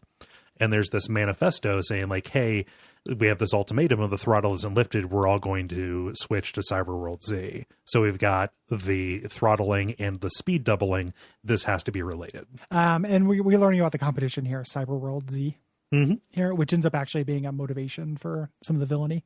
Yes, that happens in this. That competition. So you go and explore this, and this is played as a little map where you have arrows to move around to explore this map, and this is where a lot of like secrets end up being. You end up spending a lot of time here. Yeah. And I got real nostalgic about this because it's like Kingdom of Loathing or Neopets or something. There were just a ton of sites, even back in the day, like that were, like, oh, we're a world now. Yeah. And the background song is Ready to Shave. So again, 7-minute prog song about shaving, but maybe so much more. Maybe so much more. As we find out, checking out the founders of this site, Gil and Sarah. I love those like amazing 90s dorky internet husband-wife team. Love it. Big Roberta and Ken Williams. Yep. Feelings. Running a campaign to make my wife the webmaster for the town. Yeah, exactly. On Tompeteers. So Gil has a page about his self-insert cybercog tabletop setting. Cybercog is steampunk in this. And he has an analysis of Chowder Man, this Chowder Man song about shaving, ready to shave, and what it's really about. Yep. Which is really fun. Yeah. Additionally, there's some more music going on. You can go over to Casper Air Graphics. This is the guy who used to be, I believe, a member of the prog band Clifta. Clifta's real good. I like Clifta. Yeah. But he is washed out of that, and now he is airbrushing vans. But he doesn't own the rights to his own music. He promotes using something called F-List to get it. This is not the first time we've heard about F-List, the file sharing service that is on Hypnospace, but this is kind of one of the times where it's really notable about a particular character, and F-List is going to be real important at the end of this chapter. Yeah. And it's also one of the ways that this game can sequence break. Yes. Like when I talked about earlier in the generalities about letting this game lead you around. So I ended up I was like, oh, F-List, and did all of the stuff to get access to F-List, like basically right now. Yeah. Because I thought this was going to be like, oh, like maybe it's file sharing. So I assume this is like Napster or whatever, but maybe that's how people are sharing, the speed violation speed stuff. Yeah. Yeah. So you can do this at any time, and you can even, I think you can even get F-List in the first time zone. Yeah. You can do the steps, so you can do this stuff in any order, really. Yeah. And I think if you do that, you jump from the first chapter like right to the epilogue pretty much. Yeah, it goes quick. Yeah, it goes quicker. You still have to do the things. Yeah. Like the plot events that move the chapters still have to happen. Like there's no way to get through this without testing Outlaw, for example. Yeah. So we find a website called The Observer, which is a video game review page, which is obviously pretty fun. Yep. And one of the articles is like, hey, it's weird that Hypno OS doesn't have any games on it. And Dylan says, hey, look forward to the year 2000 update. Wink, so wink. we can put that together. We just played his prototype. This very bad game that broke immediately. Yeah. Yeah. And broke your headset, broke your brain. Yeah. So there are plans. I just love that Dylan is so micromanaging and involved that he, pops in on this review page. He's just fucking everywhere, man. Oh man. So the way forward here on one of the screens, as you're navigating around, you find this barely hidden video file that's created by Roddy. Again, one of the HypnoS programmers, giving this hint about how to find something called the accelerator, AXX accelerator. And you have to go to a secret page 2 east of Roddy's bullring and 1 north of Casper's rocket. Yep. Yeah, so that's a hint about how to move things forward here, but there are a couple of other places we can look at. If you go to Roddy's page here, which would be a reasonable place to try to go to, after that, you get his development diary. And he talks about how they've been foisting moderator duties onto Hypnospace users, which is you. Yes. And how he can't get his compression software onto the OS. But he kind of tells you like, hey, people download my virtual pets. Yes. One of the more clever puzzles in the game to me. We should talk about virtual pets. You could get them way earlier in this. Yeah, you can buy how them. they work will be important to this. They suck. Yeah. It puts a pet. I got the surfing squid. Me too. The surfing squid is horrible. It goes back and forth, but it is just a money and time sink. It poops. and you have to clean up its poop or its happiness goes down, and you have to buy food with actual hypno coins. Yeah. Like a Neopet or what have you. Yeah. And it just kind of walks back and forth. Yeah. And it constantly makes noise. Oh, yeah. Really annoying. That poop sound, like when you're trying to like solve the mysteries, super fucking obnoxious. I don't recommend getting a virtual pet. No. Or the accelerator software, honestly, because both of them are constant interruptions. The accelerator one's amazing because it's basically a shock, like it's like a screamer every few minutes, because it puts up a pop-up that has like a thunderbolt sound on it. So you're just concentrating, leaning in, like, okay, I've got to figure out what to do, and then like it does work. It does make it go faster, but man, it's not worth it. Not worth it. Yeah. I love Gary's control room. Gary's control room is really, really good. It's so sad. It's really, really sad. Yeah. He's got, so he's a dungeon master. He's like, hey, if you've ever been to a CyberCog convention, you probably met me. I've been to over 3 of them in the last 20 years or whatever. Right. And you can do his interactive story, like his scary, basically. Yeah. Which is about, he's an it's like, it's so sad. Like, you are an ordinary person without purpose. Do you try to find purpose, or do you continue being an ordinary nothing? And all of the ways you can jump off are ends of the story until eventually it just starts saying, don't pick this. Yep. For those. And in this story, this character called the Techno Shamanatrix, who is amazing, like looks a little bit like the lead singer of Four Non Blondes, but in like a gear punk kind of way, comes up and offers to take him away into the world of CyberCog. Yes, but in order if he sacrifices his wife, job, and kids. Yo. So good. Yeah, so just in real life, he got so obsessed with this niche subculture that his wife left him and took the kids, and he basically got a choice between his job or his hobby, and he got rid of it, and he is, like, I think, self-justifying by putting this story out. Yeah, it's really, really sad and pathetic. It's extremely sad. Yeah. Ugh. Yeah. Something I love is that the freelance hands out their own citations. Specifically, there's a page, somebody who had their old page written in an old format, NetZedler, which was an earlier project by Merchantsoft. They haven't updated it for HypnoS. This is a little bit of a hint. Something you can do when you buy the antivirus program HypnoCure.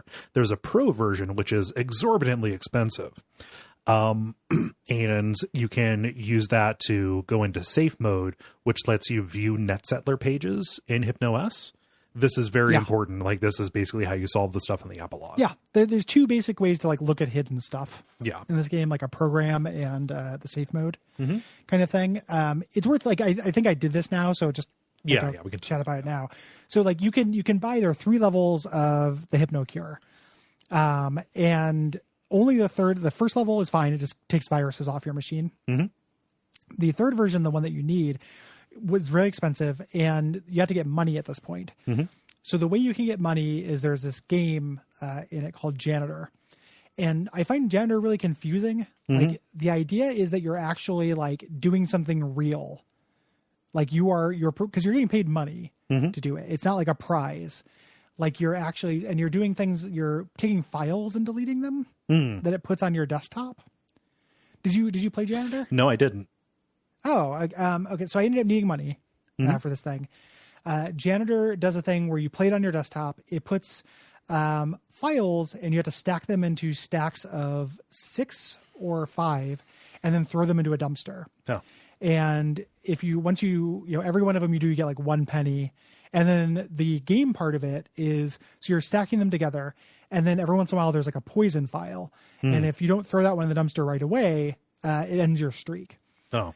The streak, you get increasingly more money the longer you play. So early on, you're barely making any money. You have to play for like 5-10 minutes to get the money. And it's fine. I was uncertain about the wisdom of having an economy in this game and having to grind up money. Later, there's like dev tools and cheats you can do. Like, you get hacker tools that can do this, but I didn't find those until after you bought the thing. Yeah. No. So that's what I ended up doing here, because I was like, I want to be able to read those websites. Yeah. I was really eyes on the prize. So by the time I realized that I needed this, it had been a very long time since I bought anything that was not essential. So I had just kind of had enough. I downloaded a lot of songs for my Winamp. So. Yeah, and I was fine with the songs that I came across naturally. So yeah. It's costing you bandwidth, man. Yep. Yeah. So it is. Yeah, it sucks that you had to like basically farm for money to buy a plot important thing. Yeah. Not so bad. It wasn't very long, but it's just like in a 5-hour game, 5-10 minutes isn't nothing. Right. Yeah. And I wanted to move on with the plot. Yeah. There are a couple other pages here. There's Phaedrala, the potion brewer and dragon breeder. I love Phaedrala. That was such a thing back in the day. Like a person who drew like little creatures, and like you could adopt it by adding that image to your site and linking back to that person. Yep. Really, really good. Yeah. And then I love Linda's Library of the Weird. It's like an actual thing. The gift scaries she has are incredible to me. Like the telephone. One, like where it's like wrong number, and it's like just somebody trying to dial a phone, and then the phone opens up its mouth and eats the person's hand. Yeah, so good. I love her custom her custom cursor as well. The bloody hand. Yeah, it looks like something out of like Nesticle. Yeah. Yep. God, man, all these moments like tears and rain. Yep. Yeah, but Linda's Library of the Weird is good, and it's real cute how Tiffany looks up to her. Like, just that there's like a little like mentor relationship there. So if you take these instructions that Roddy left, you can figure out a special code that is basically a password asking you for like details that you would have found around the freelance. So like, what's Gil's ID? Like what does Sarah shoot in her game? Like how many zones did Merchant Soft kill? Like, so this gives you the password Signal Archer 5 that gets you to the page where you can answer more of these questions about the freelance. This quiz, you have to find it too. It's like you have to look at find this barely visible arrow that's off the map to get to this like hidden zone. Love it on there. Like, I love it. You get through those you answer those questions, and then you can download Roddy's accelerator. Yeah. And you can donate to the artist here, and you want to download the accelerator before you report it, just so you can get it in case you want it. It does make things faster, while also being annoying. Right, because it doesn't seem like something Roddy would do, but it does give you the pop-up every, I don't know, it feels like 30 seconds. I think it's every 4 pages. Yeah, it's a lot. So you get to our final case of this chapter. We're about music piracy, and you do the F-list puzzle. So Sam sends you a message saying there's tons of backed up music piracy violation claims that need to be investigated. Go out there and find it. Yes. There are these reports for music being distributed off of the main pages for these artists in questions. So you do a search, okay, there's music piracy happening. F-list is probably where this is going to happen. So we need to figure out how to get there. When you do a search for F-list, it takes you to a very bare page. And if you look at the initials of the people who have it here, it looks like it's run by Gearhead Greg, because there's GHG, but then there's also DM. Dylan Merchant is involved in this. You need a password.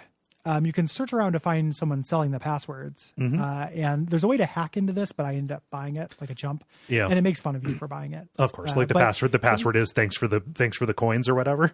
Yeah, it's something really shitty. But the nice thing, the one thing I will say that is a kindness about Janitor is that once you get to the high level where you're getting the big payouts, like you exponentially get more value for it. So like I got the 500 Hypno coin, and I was like, what if I just get like 2,000 Hypno coin? That'll probably be enough for the whole game. Yeah. And it only took a couple more minutes. So I bought that to get into F-list. And the way F-list works is weird. You have to put in this like web link with a character member's user ID at the end. So it's like F and then the last 5 digits, and then you can find their files for download. The other way to get in, like the way to hack this, is actually really fun. You can go to Gearhead Greg's page, and he has an article about how to pick a secure and unhackable password. And this is just terrible advice in general, but it's like, okay, it's the city, your hobby, your birth year. So because you have all this information, you can look at Greg and it would be like Lexington Computers 1950. He basically says what his password is. And because he's the person who made this, you can use his password to get in and figure out how to do the searches. Because this is all security by obscurity. You just do a search for, in Dylan's case, F80085, which is F boobs, which is fun. That's Dylan. Yeah. And you find those. Greg has uploaded the podcast of our friend Jim, Super Tasters, which is about eating soup. Yep. As like an old radio serial that he likes. And we can go and find a lot of people having files, but if we go to Dylan's collection, he has like all of the files. Yep. All the files we were told to take down. Yep. Yeah. And you report him, and first he's like, haha, good joke, buddy. You're joking, right? Mm-hmm. And then he like he fires you. Yeah. Your access to Hypnospace is revoked. And you are gone for 3 whole weeks. Or 35 days until New Year's Eve of 1999 in Chapter 3.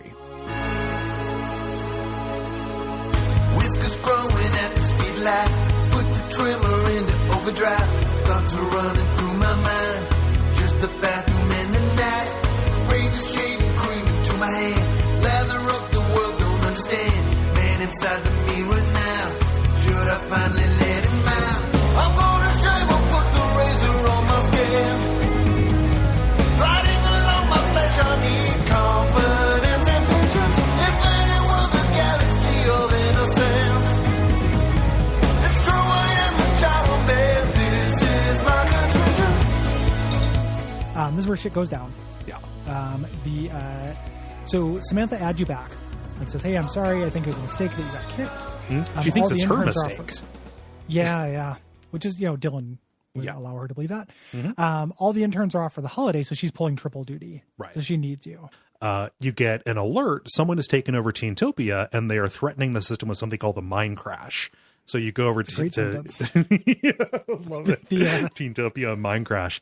You go there. This is obviously Tim's work. It's the same sound, and it's a lot of the same imagery and stuff as happened during True Tranquility. And this is really only hitting the main page of Teentopia. And there is a little like message when you click on this, to go to the page for Mind Crash. It is directed to his beloved. If thou art the beloved, accept thy imparted name to disable the Mind Crashotron. Teen feels. We can kind of look around and see how everything else is updated here. Rebecca is no longer allowed on Hypnospace because her minister father found out about her Squisher Z fan art. Squisher's fan art. Yeah. Thinks it's satanic. Zane's page has been completely taken over. And vandalize it to make Zane seem super gay. Yeah, real shitty. Which is period. Yeah, super shitty, very period appropriate. Yes, that's absolutely a thing that would have happened. The exact same tone. The dumpster. This is a real hint that things are about to happen. They say, I'm going to go on hiatus. There's an older article that they put up in the interim saying that a Minx member has become an intern at Merchantsoft and is curating this new page called The Venue, which is going to be replacing the Frostpunk zone. Not Frostpunk. Yeah. Cool Punk. Cool Punk. There we go. Cool Punk. Yes. Frostpunk is different. Both are good. It's not a value judgment. If you go to Hypnospace Central, there's a page called Stop Using Hypnospace by someone called Revelator. And they're missing links about where all this evidence about Hypnospace is supposed to be. That's all been pulled down before you got there. Right. Become important later. Yeah.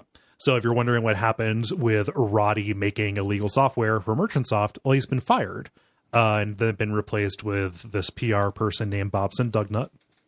Which is from the baseball. The fighting baseball. Game. It kills me that Bobson Dugnut is the name that they pulled from that, as opposed to Carl Dandleton. Carl Dandleton is the funniest one there. Bobson Dugnut's real good, though. It's really good. But Carl has a real first name, man. Okay, yeah. You got to admit it. I will not. I will not admit it, Gary. You can't force me. You got to admit it. You got to say. Carl, it's a real name. Yeah. Oh, man. Chowderman's page is extremely depressing because Chowderman broke his leg and he's having a hard time. I love the song that he put up because it's like the fake sad songs that Eugene Levy's character in A Mighty Wind made after his divorce. Chowderman is very sad. Poor Chowderman. Oh. Good Time Valley, interesting things have happened there. Now it is full of Gumshoe Gooper stuff, like even in the main page. And there's an incredibly libertarian message at the top from Adrian talking about, here at this company, we value free expression and everything that Gooper represents about the American way and blah, blah, blah. So what happened is Adrian had, saw what was going here, worked with Tiffany, worked with the estate there. Worked with the daughter of the original estate to bring Gooper back and work it into this, very corny back to basics commercial, pitching HypnoS to these rural Republicans, basically like doing a web TV pitch. Like this isn't the internet for them. This is the internet for you. Cool Punk is now gone. Now it is the venue, as we mentioned, and it's fractured between something called Fungus Punk and the former mediator is trying to make something called Inspiro Haze happen. Very funny. Yep. Sports has been consolidated into the zone called the Stadium, which is for football and tennis. Yeah. Football is more or less football in this world, just with different teams. Yeah, I love the different teams. So, yeah, they're good. Yeah. There's like the U.S. Navy Red Smashers or something like that. Like, it's very good. Yeah. Yeah. And Starport Castle Dream Station is a complete mess. All of the files from the community were lost, quote unquote. And so they went to make their so everybody there went to Cyber Worlds because Merchantsoft was not treating them right, and now Merchantsoft is making their own version of the Freelands, the Lands of Mytha, that are going to be coming in Hypnospace 2.0 in February with none of the original people. So when you look at Tiffany's page, that's obvious that who Tim's been crushing on here, and we can find that out. We've seen hints along the way. Yeah. About that. So there's this disclaimer at the page that the stories are hers, but the art is Tim. They no longer associate. And if you want to repost anything, go that way. Yes. If you want to repost this, check in with Tim. And she has this note saying like, hey, don't call me Marshmallow. This is something that an ex-friend of mine called me. Yeah. Which is obviously the password. Like if thy be the beloved, take the beloved's name or whatever. Yeah. That is what he called her. Like, Tim is not the villain that he's shown in this, obviously, but he's like a dumb teen who's not super respectful of boundaries because he's a teen. Yeah. It's the thing about being a teen. Yeah. Teens hate boundaries. So you go and they want to do kickflips off of them. Yep. You go and you put this password in and you see a heartfelt note. Tim apologizes saying like, hey, I'm really sorry for whatever I did. You're not responding to my messages. And he says, mine crash isn't real. It's just another goofy hack that I did. I need to get your attention because there was no other way. Yeah. And there's a PS in that. It's like, hey, do you want to go over to Cyber Worlds with me? A hacker friend of mine found evidence that Hypnospace is really dangerous. Right. So, and this is great because it's plausibly deniable. We've been getting all these hints about Hypnospace being dangerous, but they've all been, had shade cast on them, right? It's Beef Brain, which is very obviously fake. It's this, which is like, sounds like it's from a jilted crush who wants her to come with him. Like you may go like, this isn't really dangerous. You have a motivation, but they start stacking up. Yeah. There was that page where everything was pulled down, obviously by another enforcer using the same tools as you, the one with Revelator. Right. So Sam congratulates you, on finding out how to stop the mine crash. But right after HypnoOS starts downloading Outlaw, version 0.99.99. It's New Year's Eve. _final_4_final real this time. Yeah, real this time. It gets stuck and graphics start floating all over. You start getting into like glitch hell. Yeah. Hippie starts saying your name. It tells you to log off. Yeah. Then it gets so bad that like there are like little explosions that happen, and like in FMV your character pulls off the headset and you see it's morning. It's from your character's point of view, looking up at some blinds. Like, okay, this is the end. Something horrible has happened, and we see a newscast about somebody named Tim Randall Stevens being charged with manslaughter for the deaths of 6 people during the Mind Crash virus the year 2000. So this was the year 2000 event that happened on Hypnospace. And a real kid was taken down for it, and we know that that's not true. Yeah, because we just found out the evidence that it was just a fake virus. Yes. The number of people who die here can be different. Yeah. If you had people banned, there's a couple people, Burner Rubber 50, you can ban because he's keeps throwing gooper stuff up. Yeah. If he gets enough violation to be banned, he survives. Yeah. Same It's thing kinda with wild. Zane, actually. Yeah. Zane has a little bit more harassment of Corey up there in the final chapter that you can do to take him down. I was not reporting anything because I was eyes on the prize, which I think is what they're counting on. But yeah, it does change the ending somewhat. Yeah, 4 people die no matter what. Yes. Like several people die, and you'll see them, and it's interesting. They'll list the victims later, and these are people who you know. Yeah. Like you saw these people, you've looked through their page and stuff. Yeah. This seems like the end of the game. It's really not. Like I feel like you have to No. do the epilogue to get the emotional kind of catharsis of it, which is you log back on to this recovered Hypno OS. It's your actual time from your computer. Like so, this is 2020. Yeah. That you're doing this, and now you are in the future. You're 20 years older, and you're being contacted by Chelsea from something called the Hypnospace Archival Project, or HAP. They realize like, hey, people who had those headbands had enough storage to back up the entire service. Yeah. Like this thing crashed, but you have those web pages in your headband. Specifically Here are as these an tools. enforcer. Regular users didn't Yes. have that. You have the only one of these that we know of. That isn't. You and a couple people on the team. Yeah. Because there are other people who are on this this project with you. We find out later. It's like, hey, try to find these things. Like you can now gather lost and found content, and we can log back in. Yep, we can log in. Hypnospace. There is like an intranet version that is modern day, where you can go and like look at details about the mine crash, and you can also select different time periods to go back to, and that's how you're going to go do the detective work. So really fucked up. Tim served 6 years in prison for like the first case of digital manslaughter. And he's part of the project now. Like he works in network security. He has a wife and kids. He's part of HAP, and he regrets anything that he ever did, but he's obviously been living with this guilt forever. It's really sad. Yeah. And he, one of the people who died, one of the people who always dies is Tiffany, this girl that he liked. So Yeah. Really, real big bummer. yeah. Including Zane, Roddy Wall, Burn Rubber 1950, Mavis Ann Green, and Rodney Hooks. Yes. Mavis Ann Green is real. Like that one's fucked up because she was like just like user number 10 something or other. Like she was just somebody who browsed it. She lived in like an old folks home. So HAP was founded by this lurker named Chelsea. She's like, oh yeah, I wasn't really involved back in the day, but it's funded by Tamara Frost. She's this kind of like poet that we saw who never really seemed important to the story. But she got really rich writing children's books, and she has an interest in reviving all of this old content because a lot of people who got their start back in the day went on to be famous. So we can use that as a way to get all this stuff backed up. And you get these little jobs. Like you get these little requests from people who are, members of this group, this archival project, who say, hey, can you find this? For like little mini missions that eventually open up the final last mission. Yes. There. The way HAP works is you choose which year you can, or what time period. You can only choose those 3 days that you had. And then you get a little grid, like a defragmenting a hard drive. Yeah. It is a drive of which websites you've seen. Right. Through there.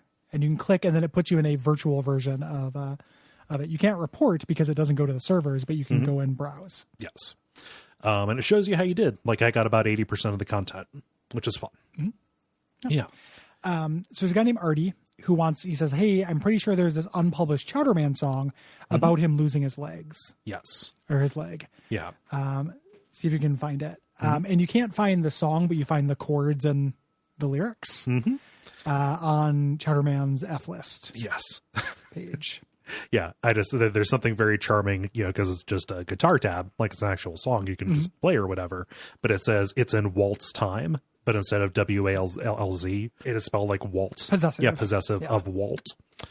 Yeah. Which is funny. So you find that. One of the other prompts that you get is to find a prototype virtual pet that Roddy made. That will be on his F-list page. When you go there, it's not there, but there is a program called 3y3.hex or i.hex.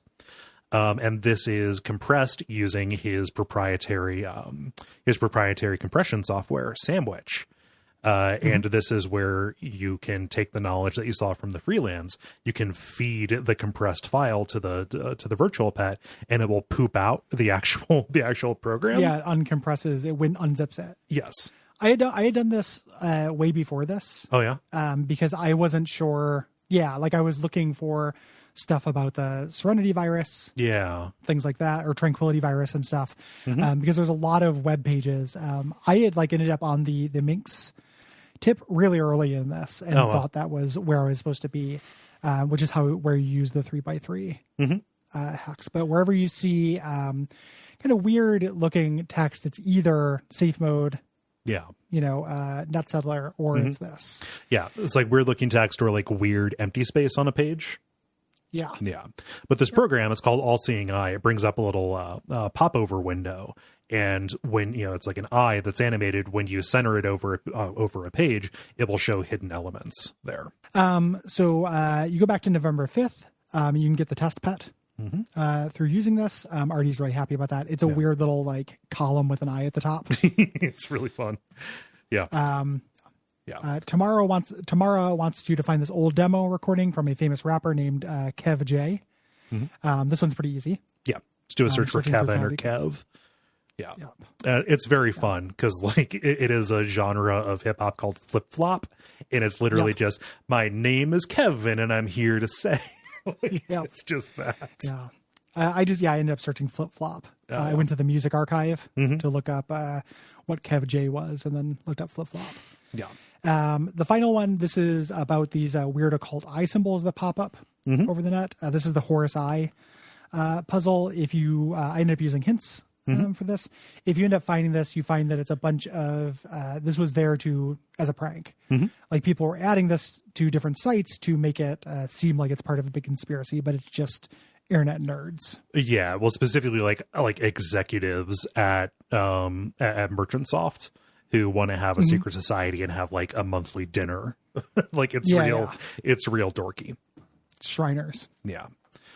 And so when you get all this stuff, or when you're most of the way through here, you get a message from Chelsea who reveals that, Chelsea isn't real. Chelsea is Samantha, the beleaguered employee who Dylan foisted all of these duties onto.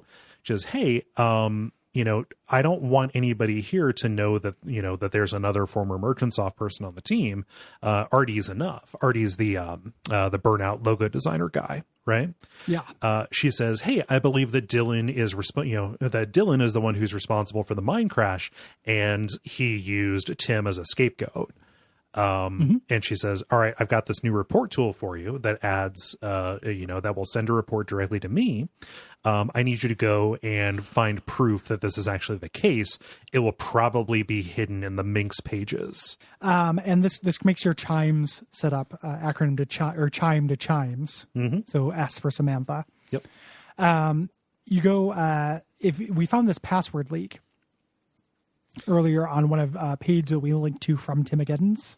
Yeah, it's like Timogeddon's real page. Like if you use HypnoCure Pro on it, it'll reveal, or the All-Seeing Eye, it'll reveal what you actually need to go to.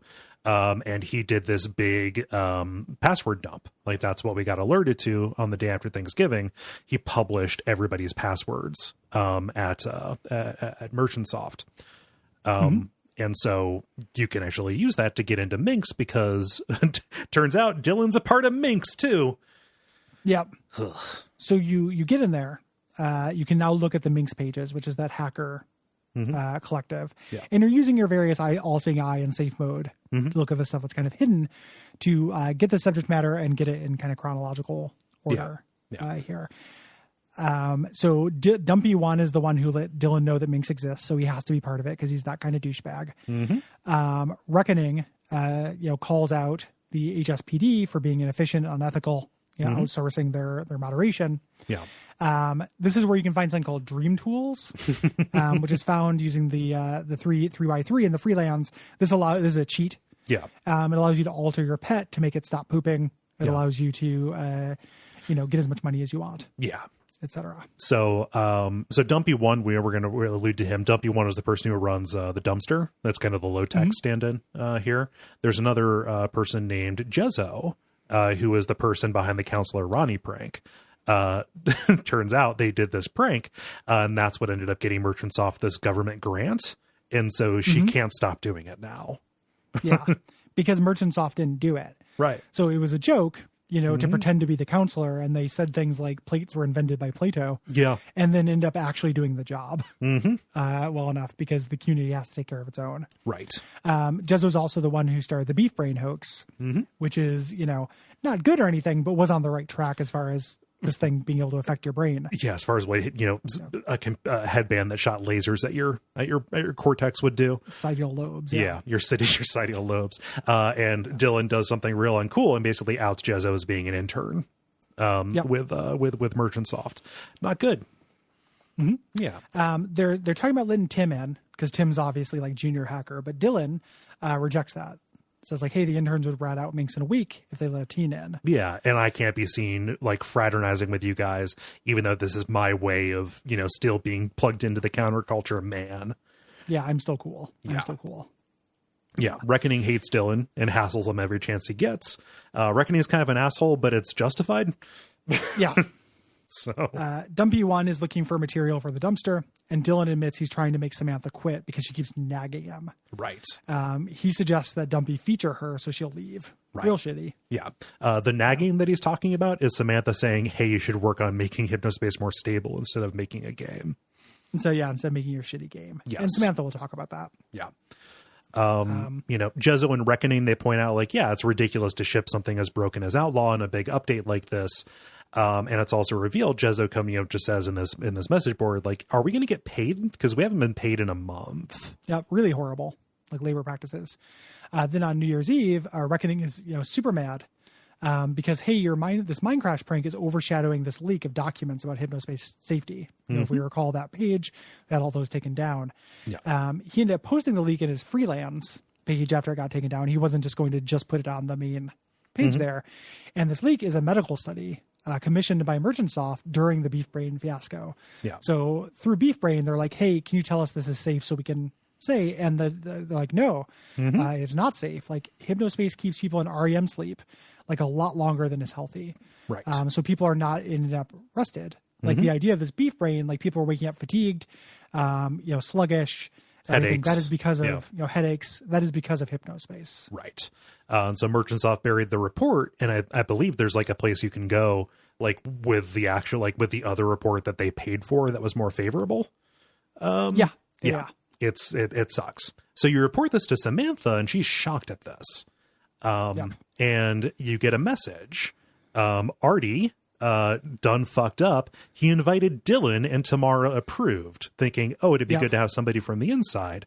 Dylan messages you because you reported something, like it's like, hey, and he's real chummy about it, but it's a veiled threat. Like, oh, it's funny, it's funny how you're going back and doing your Enforcer Day stuff. It's funny how the report system is still linked to my account, right? Yeah. It's real menacing. Yeah, super menacing. There's one last lead to follow. Reckoning posted something about leaky pipe. And searching this gives us his page of Merchantsoft links, which we have to use the eye on. So we find about the consolidation of all the nerd pages. Adrian didn't want Hypnospace to seem like a place for dorks, so he pressured Dylan to move everything to Starport Castle and move the slower server, or move the whole community to a slower server so the sports community can be the fast one. Dylan lied about it. Dylan being a huge asshole to Samantha.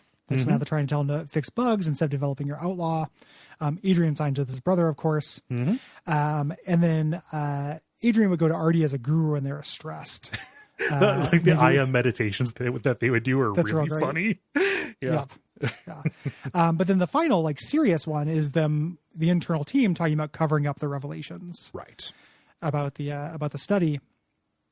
how this thing, and this is it. You know, you message Samantha. Samantha's like, we got him.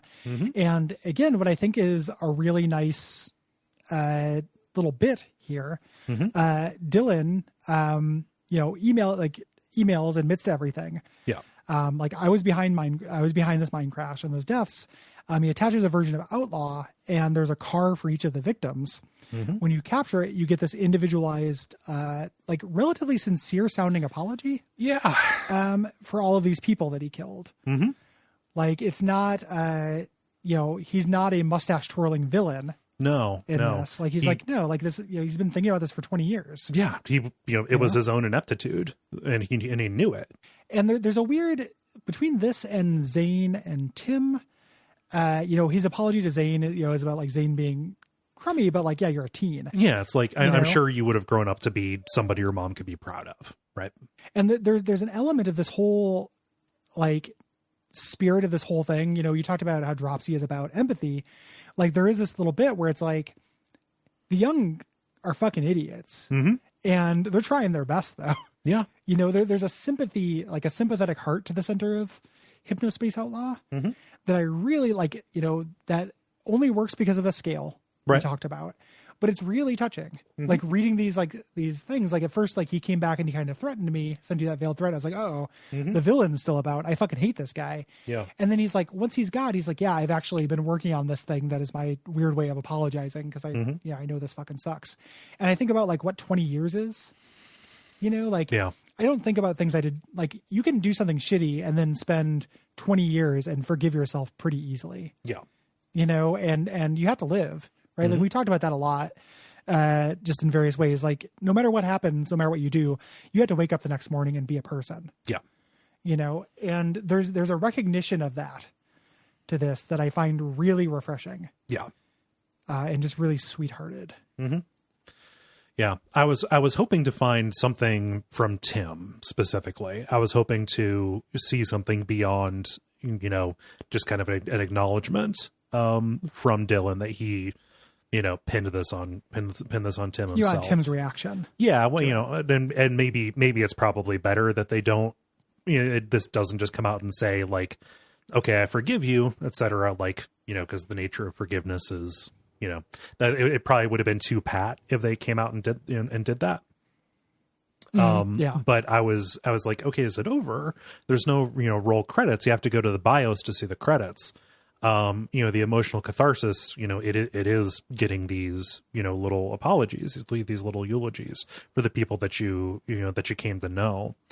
Yeah, I was wondering if there was going to be something more, but I agree with you that the spirit that this is in, kind of acknowledging, you know, and like a lot of the audience for this game are people who were in Zane's situation back in the day, maybe not being as shitty, but also, you know, probably did do things that they were embarrassed of and stuff.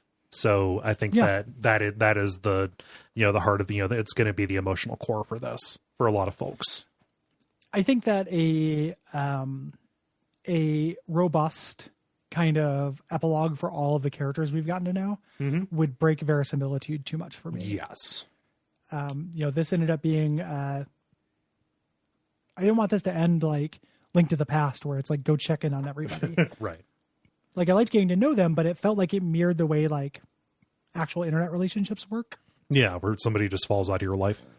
Yeah. People just fall out of your life, you know, like you get to know these people through their works and through their, like their avatar, you know, their holistic version of themselves they construct for the internet out of ones and zeros. And then they're just gone. Yeah. You know, and they're gone like as soon as you turn away from the computer, you know, but this game has a lot of empathy for them and has a lot of empathy for the idea that like those people are real and there are real consequences of this stuff. And just does a really good job, really good and very understated job of that for a game that's like about Chowder Man and about like these very outsized things. Like it's a weirdly understated game that I am in love with the heart of. Like I feel like this game just has a lot of heart in a way that does not feel cloying or obvious, you know, or big. Yeah. You know, I love small heart. Yeah, no, I agree. There is an absolute heartfelt sincerity to this that, you know, it feels earned because it goes through the broad comedy to get there. you know, like just you can have that. And the way to make it not be cloying is to show a 3-dimensional version of all of the stuff that might lead to it. Build things on top of and around that core. Yeah. Yeah. And get out when you can. Oh, of course. Really stretching this out, like this being about being the Aaron Brockovich of this stuff doesn't end with the company dying, or, it doesn't end with the big world upset. Yeah. It ends with somebody taking responsibility for the fact that somebody else suffered a really horrible thing because of their mistake. Yes. And kind of recognizing their own hubris about it. In a way, it's hard to know what an adequate apology is for the deaths of 6 people. Probably more than this. Yeah. But like, it's still a step in the right direction in a way that felt like real emotion was behind it. Like, I was not expecting to have any sympathy for Dylan during this. And I still like that guy fucking sucks. But I did have a little bit of like, man, this sucks all over. We were all young internet idiots. Yeah. In the late 90s, like this whole new culture was new, and like we were just did not know what we were doing. Yeah. I love that about this. This is a great game. I love this game. It's so good. I feel like I've heaped a lot of praise on it, but it's true. Yeah. Really good, unqualified recommendation. Same. There's so much detail to this that we did not catch. We didn't talk about 80% of it. So even if if you're not here for the puzzles, if you're here for the hangout space, pick this up and treat it as a hangout space. Yeah. I think there's really nothing like it. And I adore it. Yeah. So takes me back. Good work. Yep. Good work. Going to be interesting for me, at least. And again, like I'm happy being an outlier about this. But so if you have things to say about this, you can write it in at duckfeed.tv/contact. Also, if you have anything to say about this, Celeste or the Resident Evil 3 remake. Celeste does not feel understated to me. Yep. And like I've been processing my feelings on it. That is part of why I think it failed to connect with me. Is it's real big. Yeah. And I don't respond to that very well. So just live and learn. Yeah. But we'll talk about that next week. If you have anything to say about those games, hit us up at duckfeed.tv/contact by May 15th. Yep. And if you have anything to say about June's games, which are Crash Bandicoot 2, Dreamfall, and Order of Ecclesia, I got them. Yeah. That's June 15th is the deadline there. Yes. And we will announce July's games during the Dispatch episode for this month. Yeah. So we should note that the Resident Evil 3 episode, we alluded to that, and the Castlevania Order of Ecclesia episode, those are premium. So everybody will get the generalities on those, but if you would like to hear the whole thing, go to patreon.com/duckfeed.tv. At the $5 tier, you get not only those premium episodes, but every premium episode we have done so far. More than a year. We also get full bonus shows at $5 and $10 respectively. And you get the backlogs of most of those. You don't get every old premium Abject Suffering at $5. You do get them at $10 though. Yes. So you get a lot of good stuff. You can get all of our episodes of Unfilmable, which is our monthly show about Lovecraft adaptations on the screen. Yeah. You get Bonfireside Chat, which is not just Souls games. We do all kinds of shit on that show. Yeah. So check it out. We think it's a really good value. Yeah. Unfortunately, we do not take HypnoCoin at this time. Kappa Cash only. Yeah. We really do appreciate it. There are a lot of cool rewards. You can check that out. Yeah. You can also leave us a rating and review on Apple Podcasts. That's very useful. Appreciate it. And talk about us on websites. Yes. Create your own little cool punk page for us. Yeah. Yeah, we're Icy Boys. Gary, add some sleigh bells to the theme.